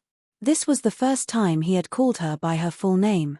Hua Jin seemed to be completely enraged and lost all his patience. "How long are you going to be willful?" Hua Jin smiled coldly. "Do you know how painful it is for me to be with you?" She obviously didn't love him, but she had to pretend to be deeply in love with him. Not only did she have to cooperate with him, but she also had to face threats and violence from his family. "Is that enough?" He suddenly stood up and gracefully stepped out of the bathtub. His calmness only served to accentuate her embarrassment and embarrassment. Lin Shuya did not dare to believe that one day, he would rebel against her. But now that it had happened before his eyes, he had no choice but to believe it. "Lin Shuya, if I let you off, can you let me off too?" As Hua Jin spoke, he picked up the phone from the floor and wiped it carefully. Then, he left the bathroom without looking back. Lin Shuya stood rooted to the ground in a daze, not reacting at all. After Hua Jin left the bathroom, there was a long period of silence. Then, she heard the sound of the door opening and closing. His heart skipped a beat with a thump. He's gone. He left without looking back. And she had been abandoned once again. She really had nothing left. Lin Shuya curled up and hugged her knees. She buried her face in the crook of her arms in despair and cried loudly. After Hua Jin changed his clothes and left the apartment, he stood in a secluded place and dialed a number.